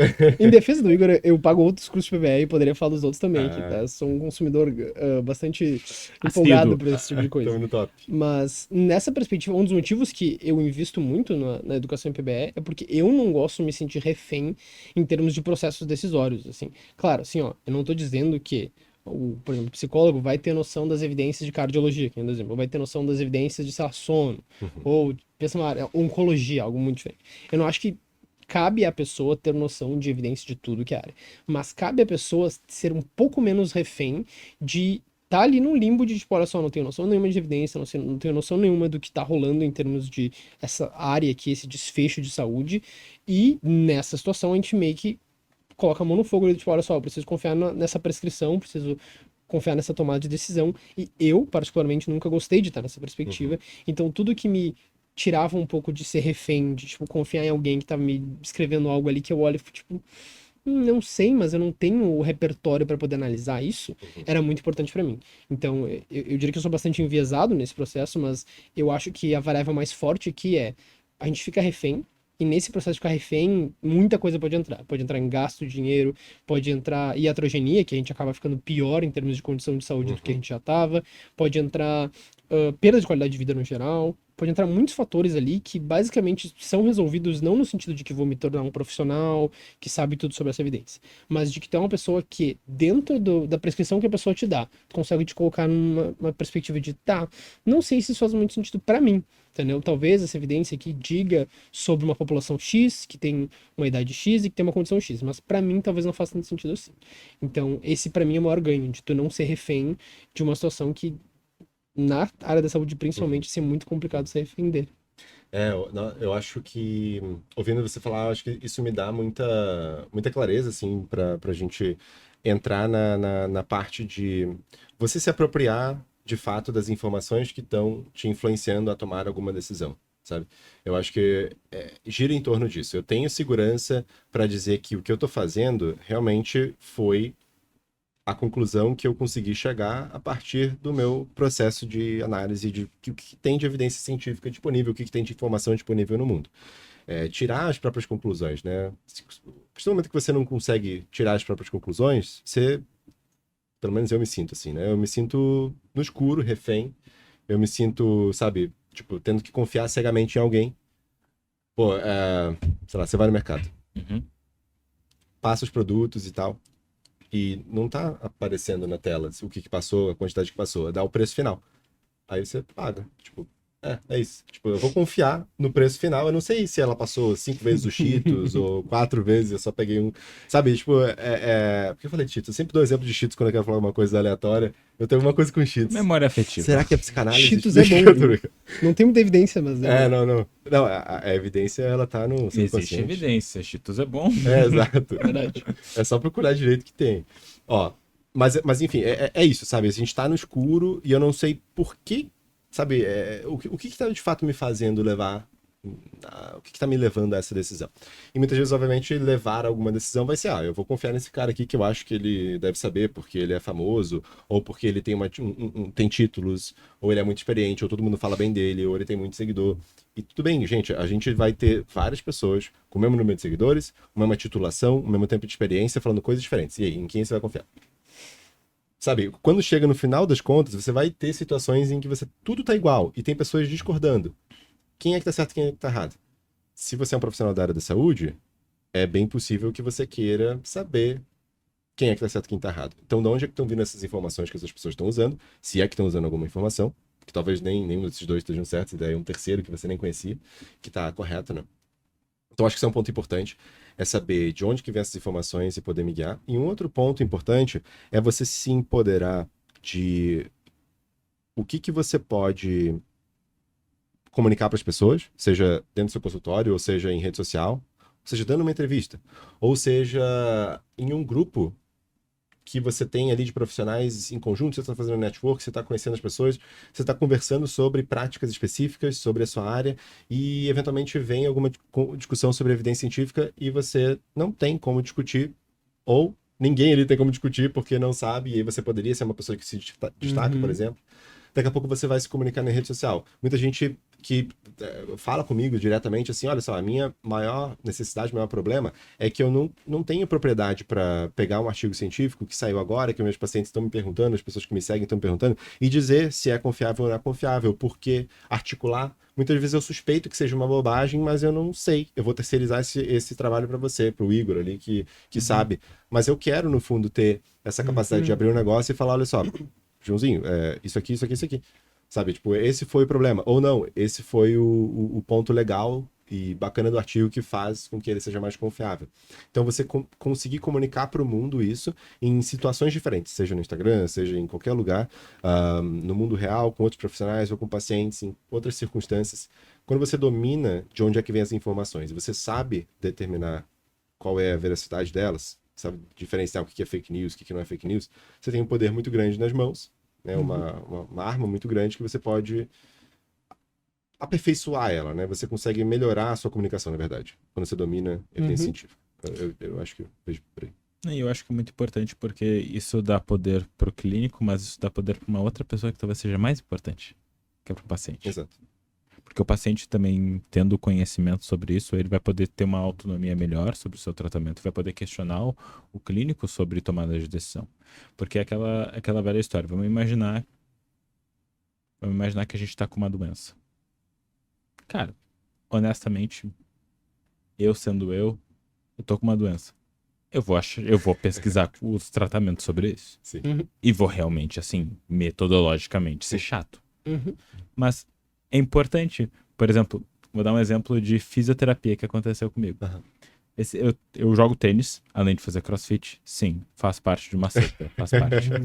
Mas eu tava com hipocondilite, que é basicamente o conhecido como tênis elbow. Era por causa da raquete, tive que trocar de raquete e resolver a história. Mas eu fui lá, fiz boa parte do tratamento, tudo adequado. Mas daí o fisioterapeuta colocou aquelas fitas. Só que eu não tenho evidência nenhuma daquilo. Ele foi botado, não precisa. Hoje não precisa. Comigo não funciona. Não funciona. Não, botado, não, cara. Não precisa. Só que isso faz, por mais que o restante do tratamento fazia sentido, aquilo não fazia sentido. E ia ser um custo a mais. Exato. Que eu ia pagar por aquilo e tudo bem, e acho que das melhores intenções, porque eu conheço a pessoa, não é mal intencionada, mas talvez não conhece a evidência sobre aquilo naquele momento. Exato. Então, da gente poder também se munir como pacientes, porque todos nós seremos pacientes em algum momento. E a gente conseguir poder fazer isso, né? E poder trazer isso para os nossos pacientes também. E esse exemplo que tu deu do kinesiotape, eu gostei que tu reforçou no sentido de conhece a pessoa, ela não tá querendo fazer mal nem nada. Tem uma frase que eu digo muito que é entre a má fé e a má perícia, há uma às vezes muito tênue a linha, assim. E aí muita gente vai nesse princípio de, tipo, tu vê algum erro e aí tu pensa, é má fé, a pessoa tá fazendo errado. Mas não, infelizmente, na área da saúde rola muito, é uma perícia, assim, a pessoa realmente não tem noção, não se debruçou naquilo, e de novo, não quero ficar super culpando, a minha ideia de estar num debate de má fé e má perícia não é uma coisa de, tipo, de achar um culpado, mas pensar justamente no sentido de, tipo, olha só, como é que a gente se estrutura nessa situação. Se a pessoa oferece pra gente ali uma intervenção como kinesiotape, que vai ter um valor X, e eu sei que não vai ter benefício pra mim, cara, fiz a balança do custo-benefício, não vale a pena pra mim. É isso aí. E aí, de novo, tu não se tornar refém de uma situação em que, eventualmente, o custo vai aumentando, o benefício vai diminuindo, nesse caso já era zero, né, mas enfim, fica muito difícil, assim, sabe? E aí a pessoa vai se colocando numa situação muito complicada. E até tem uma coisa que eu acho muito legal, e quero te escutar falar, né, Igor, mas eu vi esses dias num vídeo no YouTube muito legal que fez uma comparação, não me lembro quem é que tava falando. Ele falou assim, vamos fazer um exercício. Se tu parar pra pensar no Bernardo e no Igor de 5 anos atrás, não tinham crenças, coisas que vocês realmente acreditavam, que hoje vocês olham e pensam, nossa, que bobagem. Então levem em consideração que as coisas que vocês estão acreditando hoje com tanta certeza também podem ser refutadas e também podem ser bobagem. E não tem problema. Mas é a questão da gente poder estar sempre se atualizando e sempre estudando. Mas tu ia falar, desculpa. Eu acho... bom, agora eu pensei em outra coisa que você falou. Vai lá. Não, mas eu queria só confessar que eu acreditava que ômega 3 e vitamina D fazia bem pra tudo. Não sei se... Mas... Eu tomava creatina pensando nos... Não ironicamente. É péssimo, tá? Isso, por favor, cortem... Não, mas... não, creatina eu tomava porque daí eu tinha paciência, né? Mas depois eu fui perdendo o saco. Mas assim, ó, o que eu lembrei de falar? Quando o Bernardo falou que é diferente e muitas vezes é uma linha tênue, né? Entre má perícia e má fé, de fato. E uma coisa que eu comentei recentemente, uma coisa que eu tive essa realização, assim, um insight que eu nunca tinha tido antes e que talvez faça sentido nessa linha de raciocínio da má perícia. Que muitas vezes, o que pode acontecer? Com a pessoa que acredita que o kinesiotaping pode fazer... Pode ser benéfico. Muitas vezes a pessoa tem ciência de que não existe uma evidência muito boa. E ela não se aprofundou muito para entender se tinha evidência de ausência ou se era só uma ausência de evidência e basicamente, mais estudos poderiam... Tu consegue só explicar, pessoal, o que é Claro. de ausência, só pra eles entenderem? É uma troca, é um jogo de palavras que muitas vezes confunde a maioria das pessoas que até fala isso, né? Mas basicamente a diferença seria você ter a ausência de uma prova de que alguma coisa existe ou de que alguma coisa funciona ou de que alguma coisa não funciona, tá? Então eu tenho a ausência de uma prova, que é totalmente diferente de uma situação em que eu tenho a prova de que esta coisa não está presente, de que não funciona, de que não existe. Então, a gente pode, em termos factuais, assim, você poderia pensar em situações muito fáceis e simples e intuitivas de interpretar isso. Por exemplo, eu tenho ausência de evidência, ou seja, eu não tenho prova de que existe um elefante no meu quarto. Um elefante rosa, sei lá, no meu quarto. Eu não tenho prova de que existe. Mas eu também não tenho prova de que não existe, sabe? Então, você não sabe se existe ou se não existe, porque você não tem prova nem de que existe nem de que não existe. Fazer essa diferenciação prática é fácil, é intuitivo, mas dentro da ciência é um pouco mais complexo. Porque dentro da ciência, a ausência de evidência, ela pode indicar diversas coisas. A gente pode chegar nessa conclusão por diversos caminhos diferentes. Um dos caminhos é simplesmente não ter nenhum estudo. Então, tipo, ninguém conduziu nenhum estudo testando consumir 500 ml de água para tratar dor de cabeça em crianças com otite média. Nessa população específica, essa intervenção, à meia-noite. Tá, vamos só para deixar mais específico, para realmente não existir. Para não existir. Então não temos essa evidência, não foi conduzido esse estudo, esse trabalho, tá? A ausência de evidência, beleza. Só que podem ter sido conduzidos alguns trabalhos, só que eles eram tão ruins e de qualidade metodológica tão duvidável que a gente tem uma certeza tão baixa na evidência que a gente fala, olha só, essa evidência é tão incerta que eu também vou tirar a mesma conclusão, a ausência de evidência. Ela e nada é a mesma coisa, ela tem, a gente chama isso de valor preditivo, quando a gente pensa no raciocínio bayesiano. Ela tem nenhum valor preditivo, porque ela não vai mudar em nenhum grau a sua opinião prévia de que eu não sei se funciona ou não, se trata realmente de dor de cabeça em criança com otite média, esse negócio de água aqui, esse copo de água. Então eu tô na dúvida, eu tenho uma ausência de evidência, eu simplesmente não sei dizer se funciona ou não. Pronto. Essa é a minha conclusão. Não sei. Agora, se eu tivesse uma evidência de ausência, eu teria vários estudos nessas crianças conduzidos, mostrando consistentemente, com boa qualidade metodológica, de que, de fato, não serve para absolutamente nada. Tipo, não tem diferença nenhuma entre essa água ou não tomar água, ou tomar alguma outra coisa, um Gatorade, sei lá, qualquer coisa. Então, a gente mostrou convincentemente que não trata dor de cabeça, nem trata otite média, não trata nada. Assim, ó, é uma evidência clara de ausência de benefício, ausência de efeito. E aí a gente tem aqui uma situação que é difícil acontecer na medicina, na evidência em geral, porque você precisa ter muita precisão no resultado. Você tem que ter muito poder estatístico para você gerar um resultado que vai te convencer suficientemente de que tem ausência de qualquer efeito. Então, evidência de ausência. Além disso, você só vai conseguir refutar alguma ideia, ou seja, uma evidência de ausência de verdade, para uma situação específica dentro de um estudo. Então, tipo, você não vai conseguir refutar todas as hipóteses de ivermectina para a Covid. É impossível. Você vai conseguir refutar as que foram testadas no trial. Aí vem aquela falácia de mover a goleira, né? Do goalpost shifting, né? Que é basicamente, mas você não testou com essa dose. Você não testou nesse timing. Você não testou em adjuvância com esse negócio. Aí, obviamente, você não vai conseguir refutar todas as hipóteses. O que eu tava falando antes? Uma fé e uma perícia, que no caso são cenários drasticamente diferentes esse, né? Exato. E aí, uma coisa que eu acabei pensando sobre isso é que muitas vezes, beleza, a pessoa vai ter essa má perícia, não vai conseguir interpretar a evidência, às vezes nem tem essa evidência. Uma consequência disso é ela pensar, não tem evidência, mas eu posso testar na prática, eu posso ver se funciona. E esse testar na prática, ele pode ser perigoso muitas vezes, porque muitas vezes esse teste pode ser feito adequadamente, mas esse teste pode ser feito de uma forma que vai te levar a tirar conclusões precipitadas do negócio. Quando você usa o kinesiotaping, não tem evidência, mas eu vou testar. Mas você vai testar criando expectativa no paciente, induzindo certas respostas quando ele voltar, criando certas crenças no paciente, ajudando ele a acreditar no tratamento, que você já queria acreditar. E muitas vezes isso vai ser feito subconscientemente, né? A pessoa não vai nem... Não é minha intenção enganar o paciente, mas você está enganando. E aí essa sua experiência, essas tentativas, em que você engana o paciente, em que você induz certas respostas, que você induz mudanças comportamentais, e que a sua abordagem com o kinesiotaping pode até estar melhorando a aderência dele ao tratamento normal, que tipo, seria teoricamente benéfico, mas ela não deveria estar sendo condicionada ao uso de um placebo. Você deveria estar tendo a eficácia plena sem o auxílio dessa muleta aí, desse teatro. Então você está criando diversos mecanismos aqui para criar um viés na sua cabeça e criar uma crença, fortalecer essa crença de que kinesiotaping funciona. Eu vejo na prática que funciona. Os pacientes que eu faço isso e que aderem bem, eles estão tendo bons resultados. E aí você cria um viés de seleção, um viés de aferição na sua cabeça, e aí você chega à conclusão de que funciona assim. E aí vem uma crença prévia aos estudos já muito grande, na sua cabeça é extremamente plausível que funcione, tudo converge para que seja eficaz, e aí se vem um estudo novo não, é o primeiro estudo, porque vamos supor que não tinha evidência nenhuma.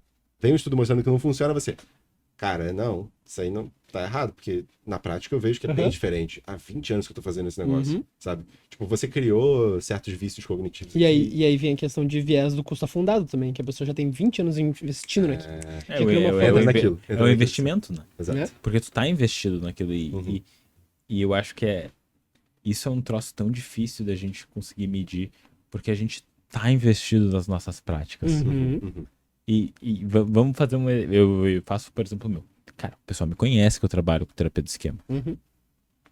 Mas eu tenho, assim, por questões de valores meus, de que se tiver evidência que realmente mostra que é pior e tudo mais, e não funciona, não vou trabalhar. Mas eu não vou mentir, me doeria bastante também. Mas eu acho que é a gente poder ter humildade nisso. E de entender que tu não precisa largar uma teoria e dizer que não tem problema, porque eu tô acima disso. Então, cara, dói. Dói. E eu acho que envolve uma percepção de que a gente investe em ideias. Fazer uma comparação boba, mas que vai fazer sentido. Quando a gente deixa de acreditar no Papai Noel, dói. Mas a gente daí tem evidências que não existe o Papai Noel. Mas não quer dizer que não vai doer, porque tu teve uma construção disso. Mas entender que não é...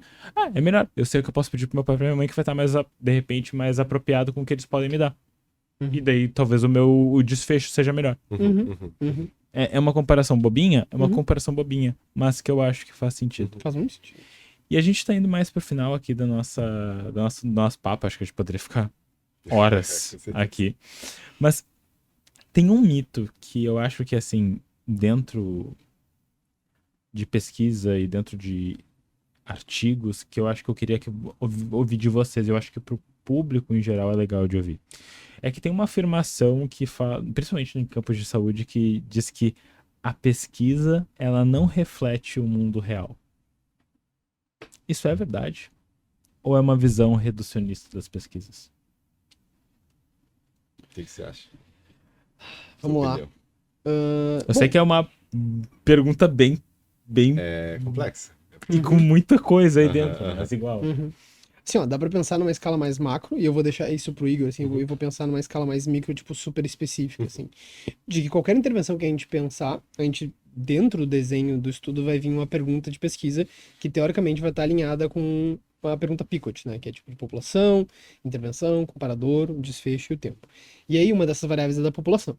Então, a forma que a amostra daquele estudo foi selecionada, ela deve, né, diz respeito à população alvo daquela intervenção. Então, tipo, vai ter uma idade X, vai ter uma condição X em termos de saúde, vai ter um nível socioeconômico X, então, enfim, são muitas variáveis que vão alterar aquela população, aquela amostra do estudo, perdão, e que todas devem ter uma semelhança com a população que eu quero propor essa intervenção na vida real, digamos assim. E o quão mais pragmático isso for, o quão mais próximo da população que eu pretendo trabalhar com, como clínico, por exemplo, mais vai fazer sentido essa intervenção e mais essa população realmente vai diz respeito àquele estudo de fato. Então, é isso que a gente pensa quando a gente pensa no sentido de, tipo, a pesquisa está longe da clínica, por exemplo, tá longe da população usual ali. A gente tem que pegar aquele estudo e pensar, essa população realmente faz sentido para o meu paciente? Ele é próximo daquilo? Vou dar um exemplo de psicoterapia aqui. Infelizmente, muitos estudos de psicoterapia vão pegar uma população que tem só um transtorno psiquiátrico. Vai ser lá uma intervenção para depressão. E aí é só o diagnóstico de depressão. No sentido de que, se a pessoa tivesse outros diagnósticos, ou tivesse outras condições de Comorbidades. saúde, seria critério de exclusão para ela não entrar no estudo.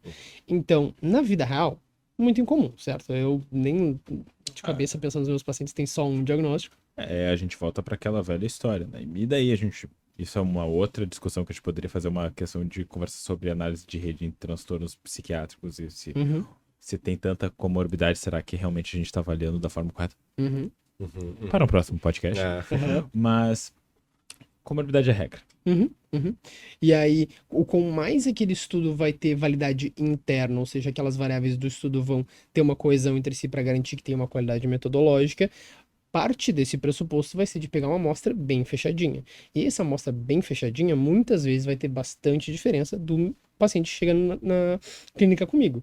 Então, por exemplo, apenas um diagnóstico, apenas uma condição de saúde, quando a regra, por exemplo, é comorbidade.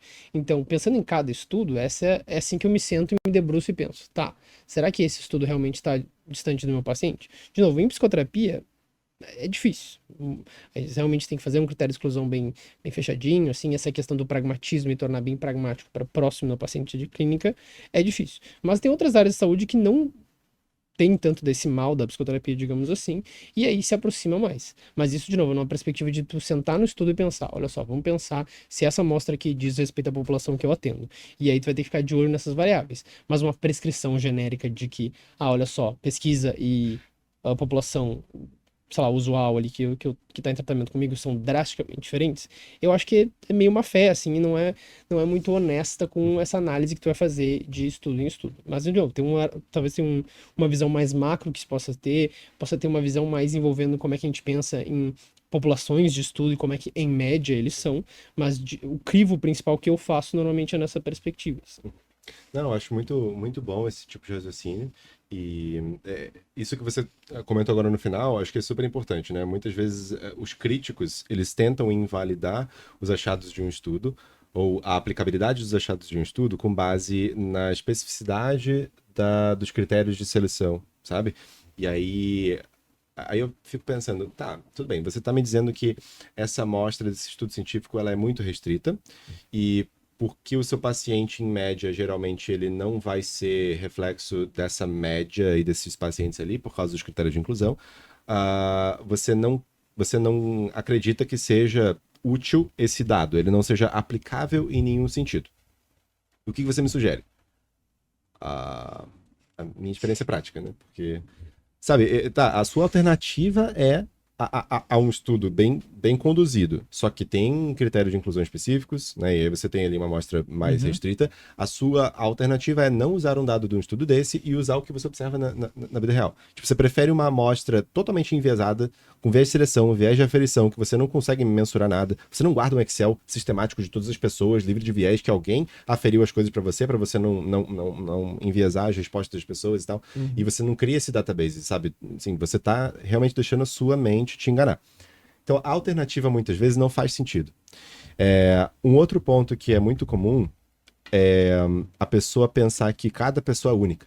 E aí as pessoas são únicas e o estudo científico, ele é uma média de pessoas, não é a pessoa que está na frente do meu consultório, na minha frente, no consultório. E mesmo se fosse única, também é aquela ideia. A gente consegue achar questões em comum entre as pessoas. Eu fiquei... Recentemente, uma pessoa comentou num tweet meu e tal, aí ela escreveu assim, somos 8 bilhões de mentes diferentes. Aí eu, tá... Cara, são realmente 8 bilhões de pessoas diferentes e cada pessoa tem um conjunto de características totalmente diferentes, né, entre si. Tem diversas permutações, né? Ninguém é igual a ninguém. Mas, obviamente, existem diversas características que são similares, não precisam ser similares em todo mundo. Tipo, você pode criar um conjunto, diversos milhares, infinitos de subgrupos de pessoas com certas características razoavelmente similares entre si. E, cara, é assim que a gente funciona, né? Tipo assim, a gente é muito mais igual aos outros do que diferente. Tipo, senão a gente seria uma outra espécie, sabe? Tipo, não seria um humano, sabe? Tipo, a gente tem muitas coisas similares, mais similares do que diferentes entre as outras pessoas. E, obviamente, essas similaridades a gente tenta estudar, esses fatores em comum, e a gente consegue isolar a interferência desses outros fatores em comum, criando grupos comparadores. E aí a gente consegue entender qual é o efeito de alguma coisa, de alguma intervenção, justamente porque a gente cria grupos extremamente similares com a randomização. Dessa maneira, em média, você tem dois grupos que são muito iguais entre si, e se você não tem nenhum outro viés, você não introduz nenhuma forma de criar diferenças sistemáticas entre esses dois grupos, a sua intervenção, a sua mudança ali na pessoa, deixar de fazer alguma coisa, fazer alguma coisa, é o que vai ser responsável por alguma mudança no desfecho final. Beleza, isso é uma regra, tipo, muito lógica, uma premissa que eu acho que é muito difícil de você querer, enfim, questionar. Agora, um ponto importante que muita gente pensaria, que tem embasamento, só que esse ponto quase nunca aparece, tá? Que é a interação, modificação de efeito, tá? Esse é um fenômeno que acontece na medicina, só que é muito raro. Na psicologia, certamente acontece também, só que é muito difícil de mensurar, até porque pode existir interação com variáveis latentes, algum fator que você não consegue nem mensurar, nem pensar em mensurar, que de fato existe e está modificando o efeito da intervenção. E aí, por exemplo, vamos supor, um trabalho que testou uma terapia para depressão. E aí você só recruta pessoas com depressão. Por alguma razão, essa terapia, ela teria uma eficácia menor em pessoas que, ao mesmo tempo que têm depressão, colocam uma outra comorbidade que não seja ansiedade. Transtorno de personalidade borderline. Tá, beleza. Borderline. Então, essa terapia, ela funcionaria menos para redução de sintomas depressivos e melhora da qualidade de vida, vamos supor que sejam 2 desfechos que vocês avaliaram ali, ela funcionaria menos em pessoas que têm essa comorbidade junto com depressão, por alguma razão que a gente não sabe. A gente só sabe que tem essa modificação de efeito. A gente poderia descobrir isso em um estudo que avaliou pessoas com depressão e borderline? Poderia. Depois você pode fazer uma análise subgrupo, restringindo a pessoas que tinham borderline no baseline e pessoas que não tinham essa comorbidade. E aí, se você vê uma diferença entre os subgrupos ali estatisticamente significativa, você tem um P de interação e você vê que realmente a terapia parece ser diferente em pessoas que têm comorbidade ou não. Se você tem um trial que não incluiu pessoas com borderline, você não vai poder fazer, por definição, essa análise. Você tem que fazer um trial maior, com comorbidade, aí você testa essa interação. Na ausência, então, desse trial específico, sabe, para essa intervenção, para eu saber se o borderline seria um fator que influenciaria na eficácia da minha intervenção, eu teria que pensar na lógica da literatura inteira. Então, deixa eu ver em outros tipos de evidência, outras fontes de evidência. Pode ser RCT com análise de subgrupo? Pode. Pode ser alguma outra fonte de evidência na psicoterapia que pode me dar um indício de que talvez essa terapia funcione menos em borderline. Talvez um trial dessa terapia só com borderline, por exemplo. Se existir, você poderia ver e meio que fazer uma comparação indireta desses tamanhos de efeito. Se tiver evidência suficiente em termos estatísticos. Então, você tem outras linhas de evidência para suspeitar que uma terapia tem interação com a presença ou ausência de comorbidade. Aí você tem que fazer uma reflexão, você tem que buscar por evidência, você tem que pensar, e não pensar dessa forma enviesada. Tem que ter uma pessoa que realmente está imparcial nesse processo, que ela está curiosa para entender qual é a realidade, e não predisposta já a acreditar num ponto. Não, eu acredito que não funciona em quem tem comorbidade. Pô, aí seu olhar da evidência já vai ser enviesado. Perfeito. Um ponto, isso aparece muito na medicina, porque os parâmetros são todos basicamente mensuráveis, né? E a gente mensura um monte de coisa num trial grande. Então você mensura um monte de coisa e você consegue rodar análise de subgrupo a roda, assim, num trial grande.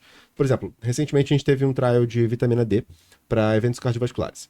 E aí, aparentemente, teve um benefício. Teve uma direção ali de benefício, não foi significativo o resultado final, mas foi um achado diferente de todos os outros. Até daria para pegar esse gancho no início do podcast, mas a gente falou um pouquinho sobre isso, né? De pegar um paper isolado.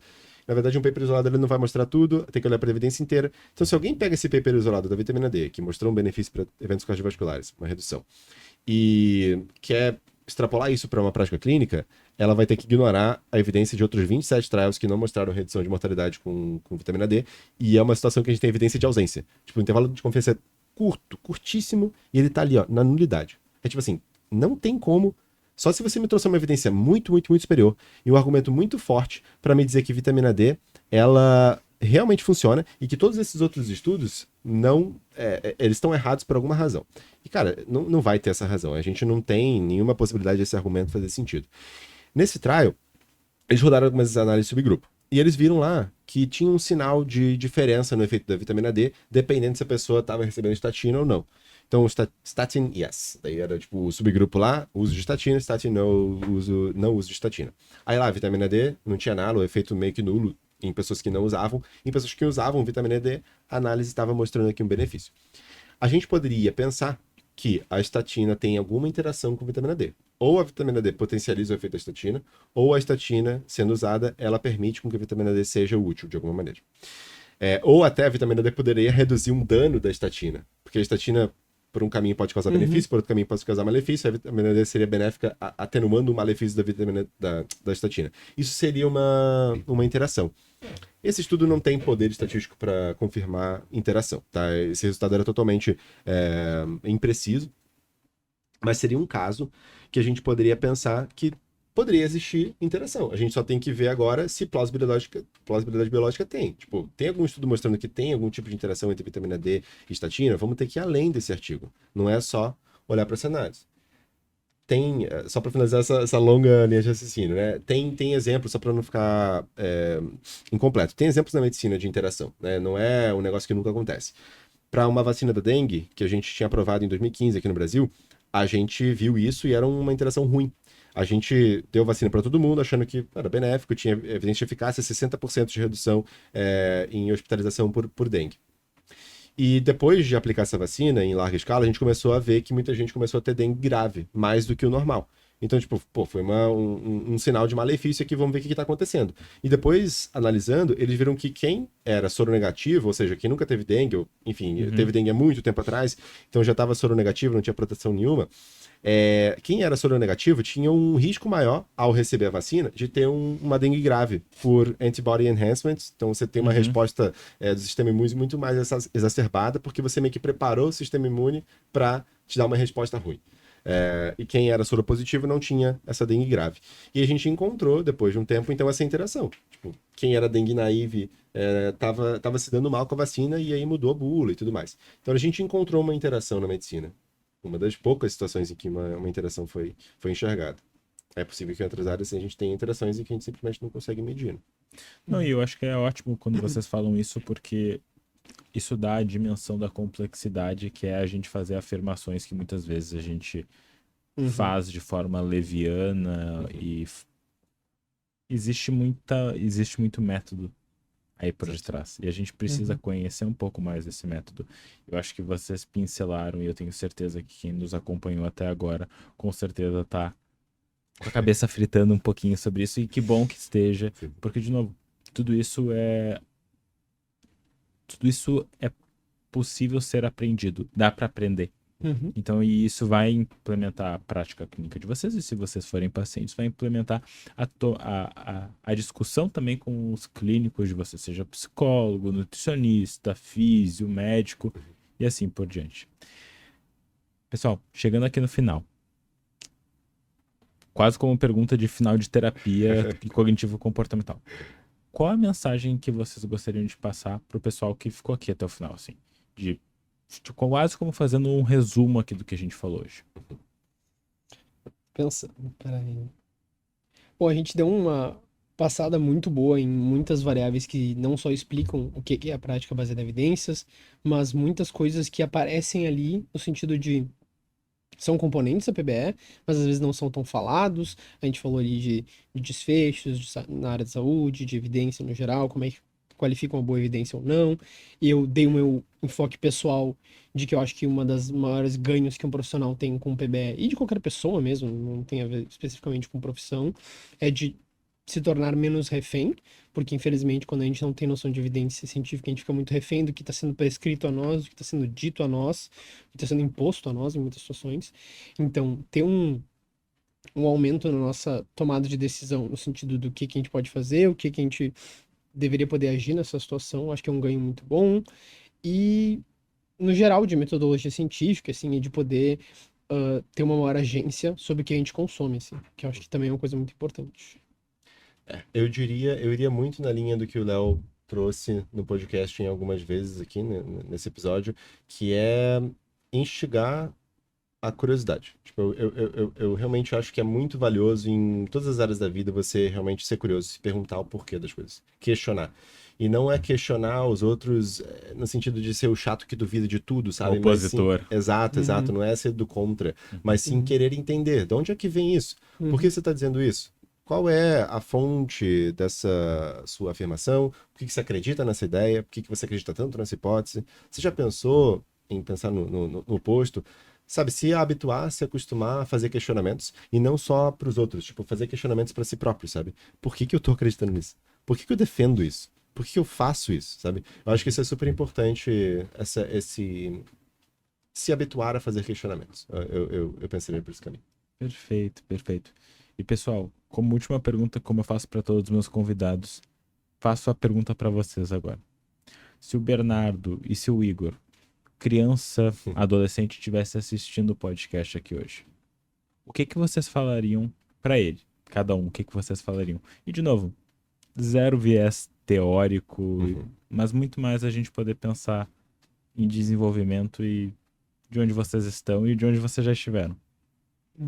Eu tenho que é uma prescrição para todas as crianças e adolescentes, mas principalmente para mim. Pelo amor de Deus, estude mais. Eu era um péssimo aluno na escola. Péssimo, péssimo. Eu passo pelos meus professores do colégio, assim, e prefiro fingir que eu não estou vendo, assim. Porque eu realmente era um péssimo aluno no colégio. E isso é uma prescrição que eu realmente dou, assim, para adolescentes, crianças, assim, de se esforçar mais no colégio, assim, porque eu não acho que é um definidor de desfechos, nem nada nesse sentido, mas eu acho que é um período da vida em que a gente realmente pode se esforçar mais, a gente tem muitos fatores protetivos, assim, fatores que melhoram o desfecho ali, e que vale muito a pena tu aproveitar esse momento. E eu realmente, tipo, era um péssimo no colégio e fui na minha primeira graduação também, então eu gostaria de reforçar isso para o Bernardo pequeno, assim como para, de novo, muitas crianças e adolescentes, e um adicional de, talvez, otimismo, assim, de que, tipo, as variáveis vão modificar, muitas coisas vão modificar, mas o desfecho vai continuar o mesmo, assim, então confio no processo, assim, muita coisa mudou na minha vida, mas ser estudioso e se esforçar muito naquilo que eu acredito sempre foi uma coisa que esteve presente em todo o processo, assim. Então, poder focar nisso é uma coisa que eu acho que me tranquilizaria enquanto mais jovem, porque era uma coisa que eu fiquei bastante nervoso, assim, mas que agora eu sei que no final deu tudo certo, embora, de novo, caminho tortuoso, variáveis se modificando, muita coisa modificando, mas que o desfecho final ainda foi positivo, assim, ainda foi bastante similar ao que eu já via como importante, assim, a partir de certa idade.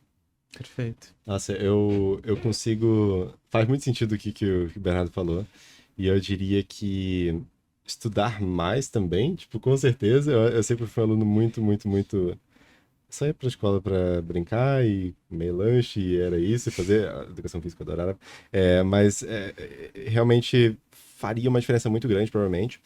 Só que eu fico, sabe, pensando, se eu tivesse estudado mais, por exemplo, minha vida talvez fosse para outro caminho, e talvez eu não estaria aqui.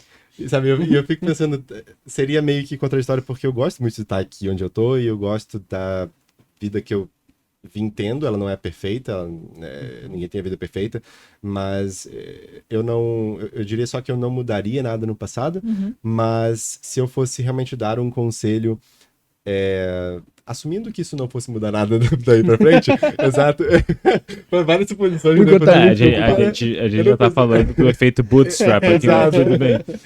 Já entramos em outras profundidades aqui. Mas eu recomendaria que estudasse mais e que acreditasse mais, eu acho que em si próprio, sabe? E isso não é só pro Igor de muito tempo atrás, mas também de pouco tempo atrás, sabe? Eu acho que isso é um ponto importante. Parece um negócio meio de coach motivacional, sabe? Eu acho que para muita gente faz muita diferença você realmente acreditar que você é capaz e acreditar no seu próprio valor e na sua própria capacidade e no seu próprio, sabe, no sentido das coisas que você faz. Eu acho que isso te dá muito poder e faz você agir mais e progredir mais e ter mais sucesso e chegar onde você quer e ter uma vida melhor, eu diria. Acho que sim. Acho que os terapeutas aqui concordam. A gente não viaja de confirmação, né? Não, Aqui mas pode, tá Aqui liberado. pode, tá liberado. Show. Pode. É só uma conversa, só um podcast. Perfeito. Pessoal, então queria agradecer muito a presença de vocês aqui no podcast. Acho que foi incrível. Tenho certeza, eu me diverti muito, eu aprendi muito. Tenho certeza que o pessoal em casa, no YouTube, no Spotify também vai ter aprendido muito. Agora, o palco é de vocês. Onde é que o pessoal pode encontrar vocês? Onde é que eles podem seguir, conhecer mais o trabalho de vocês, para poder realmente aprender ainda mais e, que nem vocês falaram, estudar. Exato. Isso dá muito palavra, né? Começa, por favor, porque o teu vai ser longo, porque tu tem muito material. Eu tô recém Aí você começando consegue descansar a minha a trajetória. garganta. Eu também tenho que descansar minha garganta. Perfeito. Não, gente, bom, eu acho que o principal, né, meio em que vocês conseguem se comunicar comigo, me encontrar, é no Instagram. Acho que @IgorEckert, o nome vai ficar por aqui, mas é um pouco mais fácil de entrar pelo link direto. E lá dentro vocês vão encontrar, obviamente, uma caixinha de perguntas aberta para eu responder, alguns posts sobre medicina baseada em evidências, sobre prática baseada em evidências em geral, sobre algumas falácias científicas, alguns pensamentos, algumas reflexões sobre como pensar melhor, como ser mais cético, e, obviamente, minha formação e meus livros, em que vocês conseguem aprender, de fato, do básico até o avançado, tudo que você precisa saber para como eu posso me informar cientificamente e tomar melhores decisões e saber o que eu posso acreditar, ou até fazer melhor a minha pesquisa. Então tem muita gente que é focado só em mestrado, doutorado, não são pessoas que atuam de fato na clínica, lá dentro da comunidade, mas são pessoas que estão realmente querendo entender melhor qual é a lógica dessa evidência científica, como é que eu posso saber se um artigo é mais confiável ou menos confiável, o que eu posso citar no meu referencial teórico aqui da minha pesquisa. Então, a ajuda ela é múltipla nesses fatores, nesses aprendizados que a gente tem de leitura de evidência científica, não só para a prática clínica, mas também para a nossa visão de mundo, para a nossa própria pesquisa, nosso próprio trabalho, e também muito para desenvolvimento pessoal. Acho que isso é muito relevante, né? A gente desenvolvendo alguns conhecimentos de metodologia, de lógica, como que a gente pode transformar essa evidência para o mundo real. Alguns raciocínios são muito interessantes que fazem a gente pensar melhor. Eu acho que até com o Bernardo a gente comentou isso certa vez, e entender mais de PBE, entender mais da lógica do processo de tomada de decisão compartilhada e de como a evidência científica entra nisso, uma evidência mais confiável, menos confiável, como é que ela entra nisso. E aí você, no meio tempo, ainda aprende uma estatística e ainda aprende uma questão de contrafactual, coisas mais filosóficas interessantes. E tudo isso te auxilia a pensar melhor, ser uma pessoa mais crítica em diversos outros âmbitos da vida. Eu acho que isso é um bônus, sabe? Um benefício adicional que a gente consegue enxergar bastante. E eu tenho muito prazer de conseguir a todo momento estar aprendendo mais, não só estudando, mas aprendendo com os meus próprios alunos, com as pessoas que interagem comigo e, obviamente, também conseguindo passar um pouquinho desse conhecimento para frente. Legal. E tu, Leonardo? Então, gente, eu tô no Instagram, @psico.bernardo. Eu posto bastante conteúdo de PBE multidisciplinar, de psicologia também. Eu tenho muitos conteúdos que eu posto junto com a BPBE, que é a Associação Brasileira de Psicologia Baseada em Evidências. É um momento de calmaria que eu preciso me concentrar aqui, que a gente produz bastante conteúdo junto. Eu também, como membro pesquisador da BPBE, tem outros materiais que a gente provavelmente nos próximos meses vai estar postando mais na página, e bastante coisa que a gente faz lá que a gente quer difundir para o Brasil, mas a gente estava ainda terminando alguns ajustes, assim, eu acho que vai ter bastante benefício para os psicólogos que nos ouvem, assim, a gente faz um trabalho bem legal lá, justamente pegando essa perspectiva que eu e o Igor trouxemos aqui da PBE, mas focando mais em psicologia. Que é mais... Acho que é basicamente isso. Como mestrando, daqui a pouco vão surgir papers aí que eu espero que sejam muito bem escritos e com um Serão, rigor com metodológico certeza. alto, que aí eu posso provavelmente dar uma discutida com eles lá no meu Instagram também. Eu tenho algumas aulas em algumas plataformas aí por fora, e tem umas mais que vão surgir também, que eu também vou propagandear lá no meu Instagram. E eu gostaria de finalizar chamando a atenção que, como aluno do Igor, eu acho que vale muito a pena, assim, para psicólogos, porque justamente a psicologia é uma área que carece muito de noção de evidência, assim, e eu sou uma pessoa que preza muito por poder ter um investimento em educação de PBE. Eu acho que o Igor entrega muito, assim, nesse tipo de curso, nesse tipo de formação, então eu recomendo muito, assim. E é isso. Muito obrigado, Léo, pelo convite. Eu amei estar aqui. Também. Me acrescentou bastante, assim, e eu tenho um amor muito forte por poder comunicar esse tipo de coisa, porque, como eu falei, eu sempre, de novo, faz muitos anos que eu aprendi sobre PBE, mas eu sempre ficava com medo de me colocar assim no holofote, de me colocar nessas situações em que eu poderia fazer um pouco mais desse processo de unir evidência com qualidade de vida e com aplicabilidade no cotidiano, assim. E hoje em dia eu tô me sentindo mais seguro e gosto de estar aqui podendo trazer isso para vocês também. Ainda bem. Perfeito.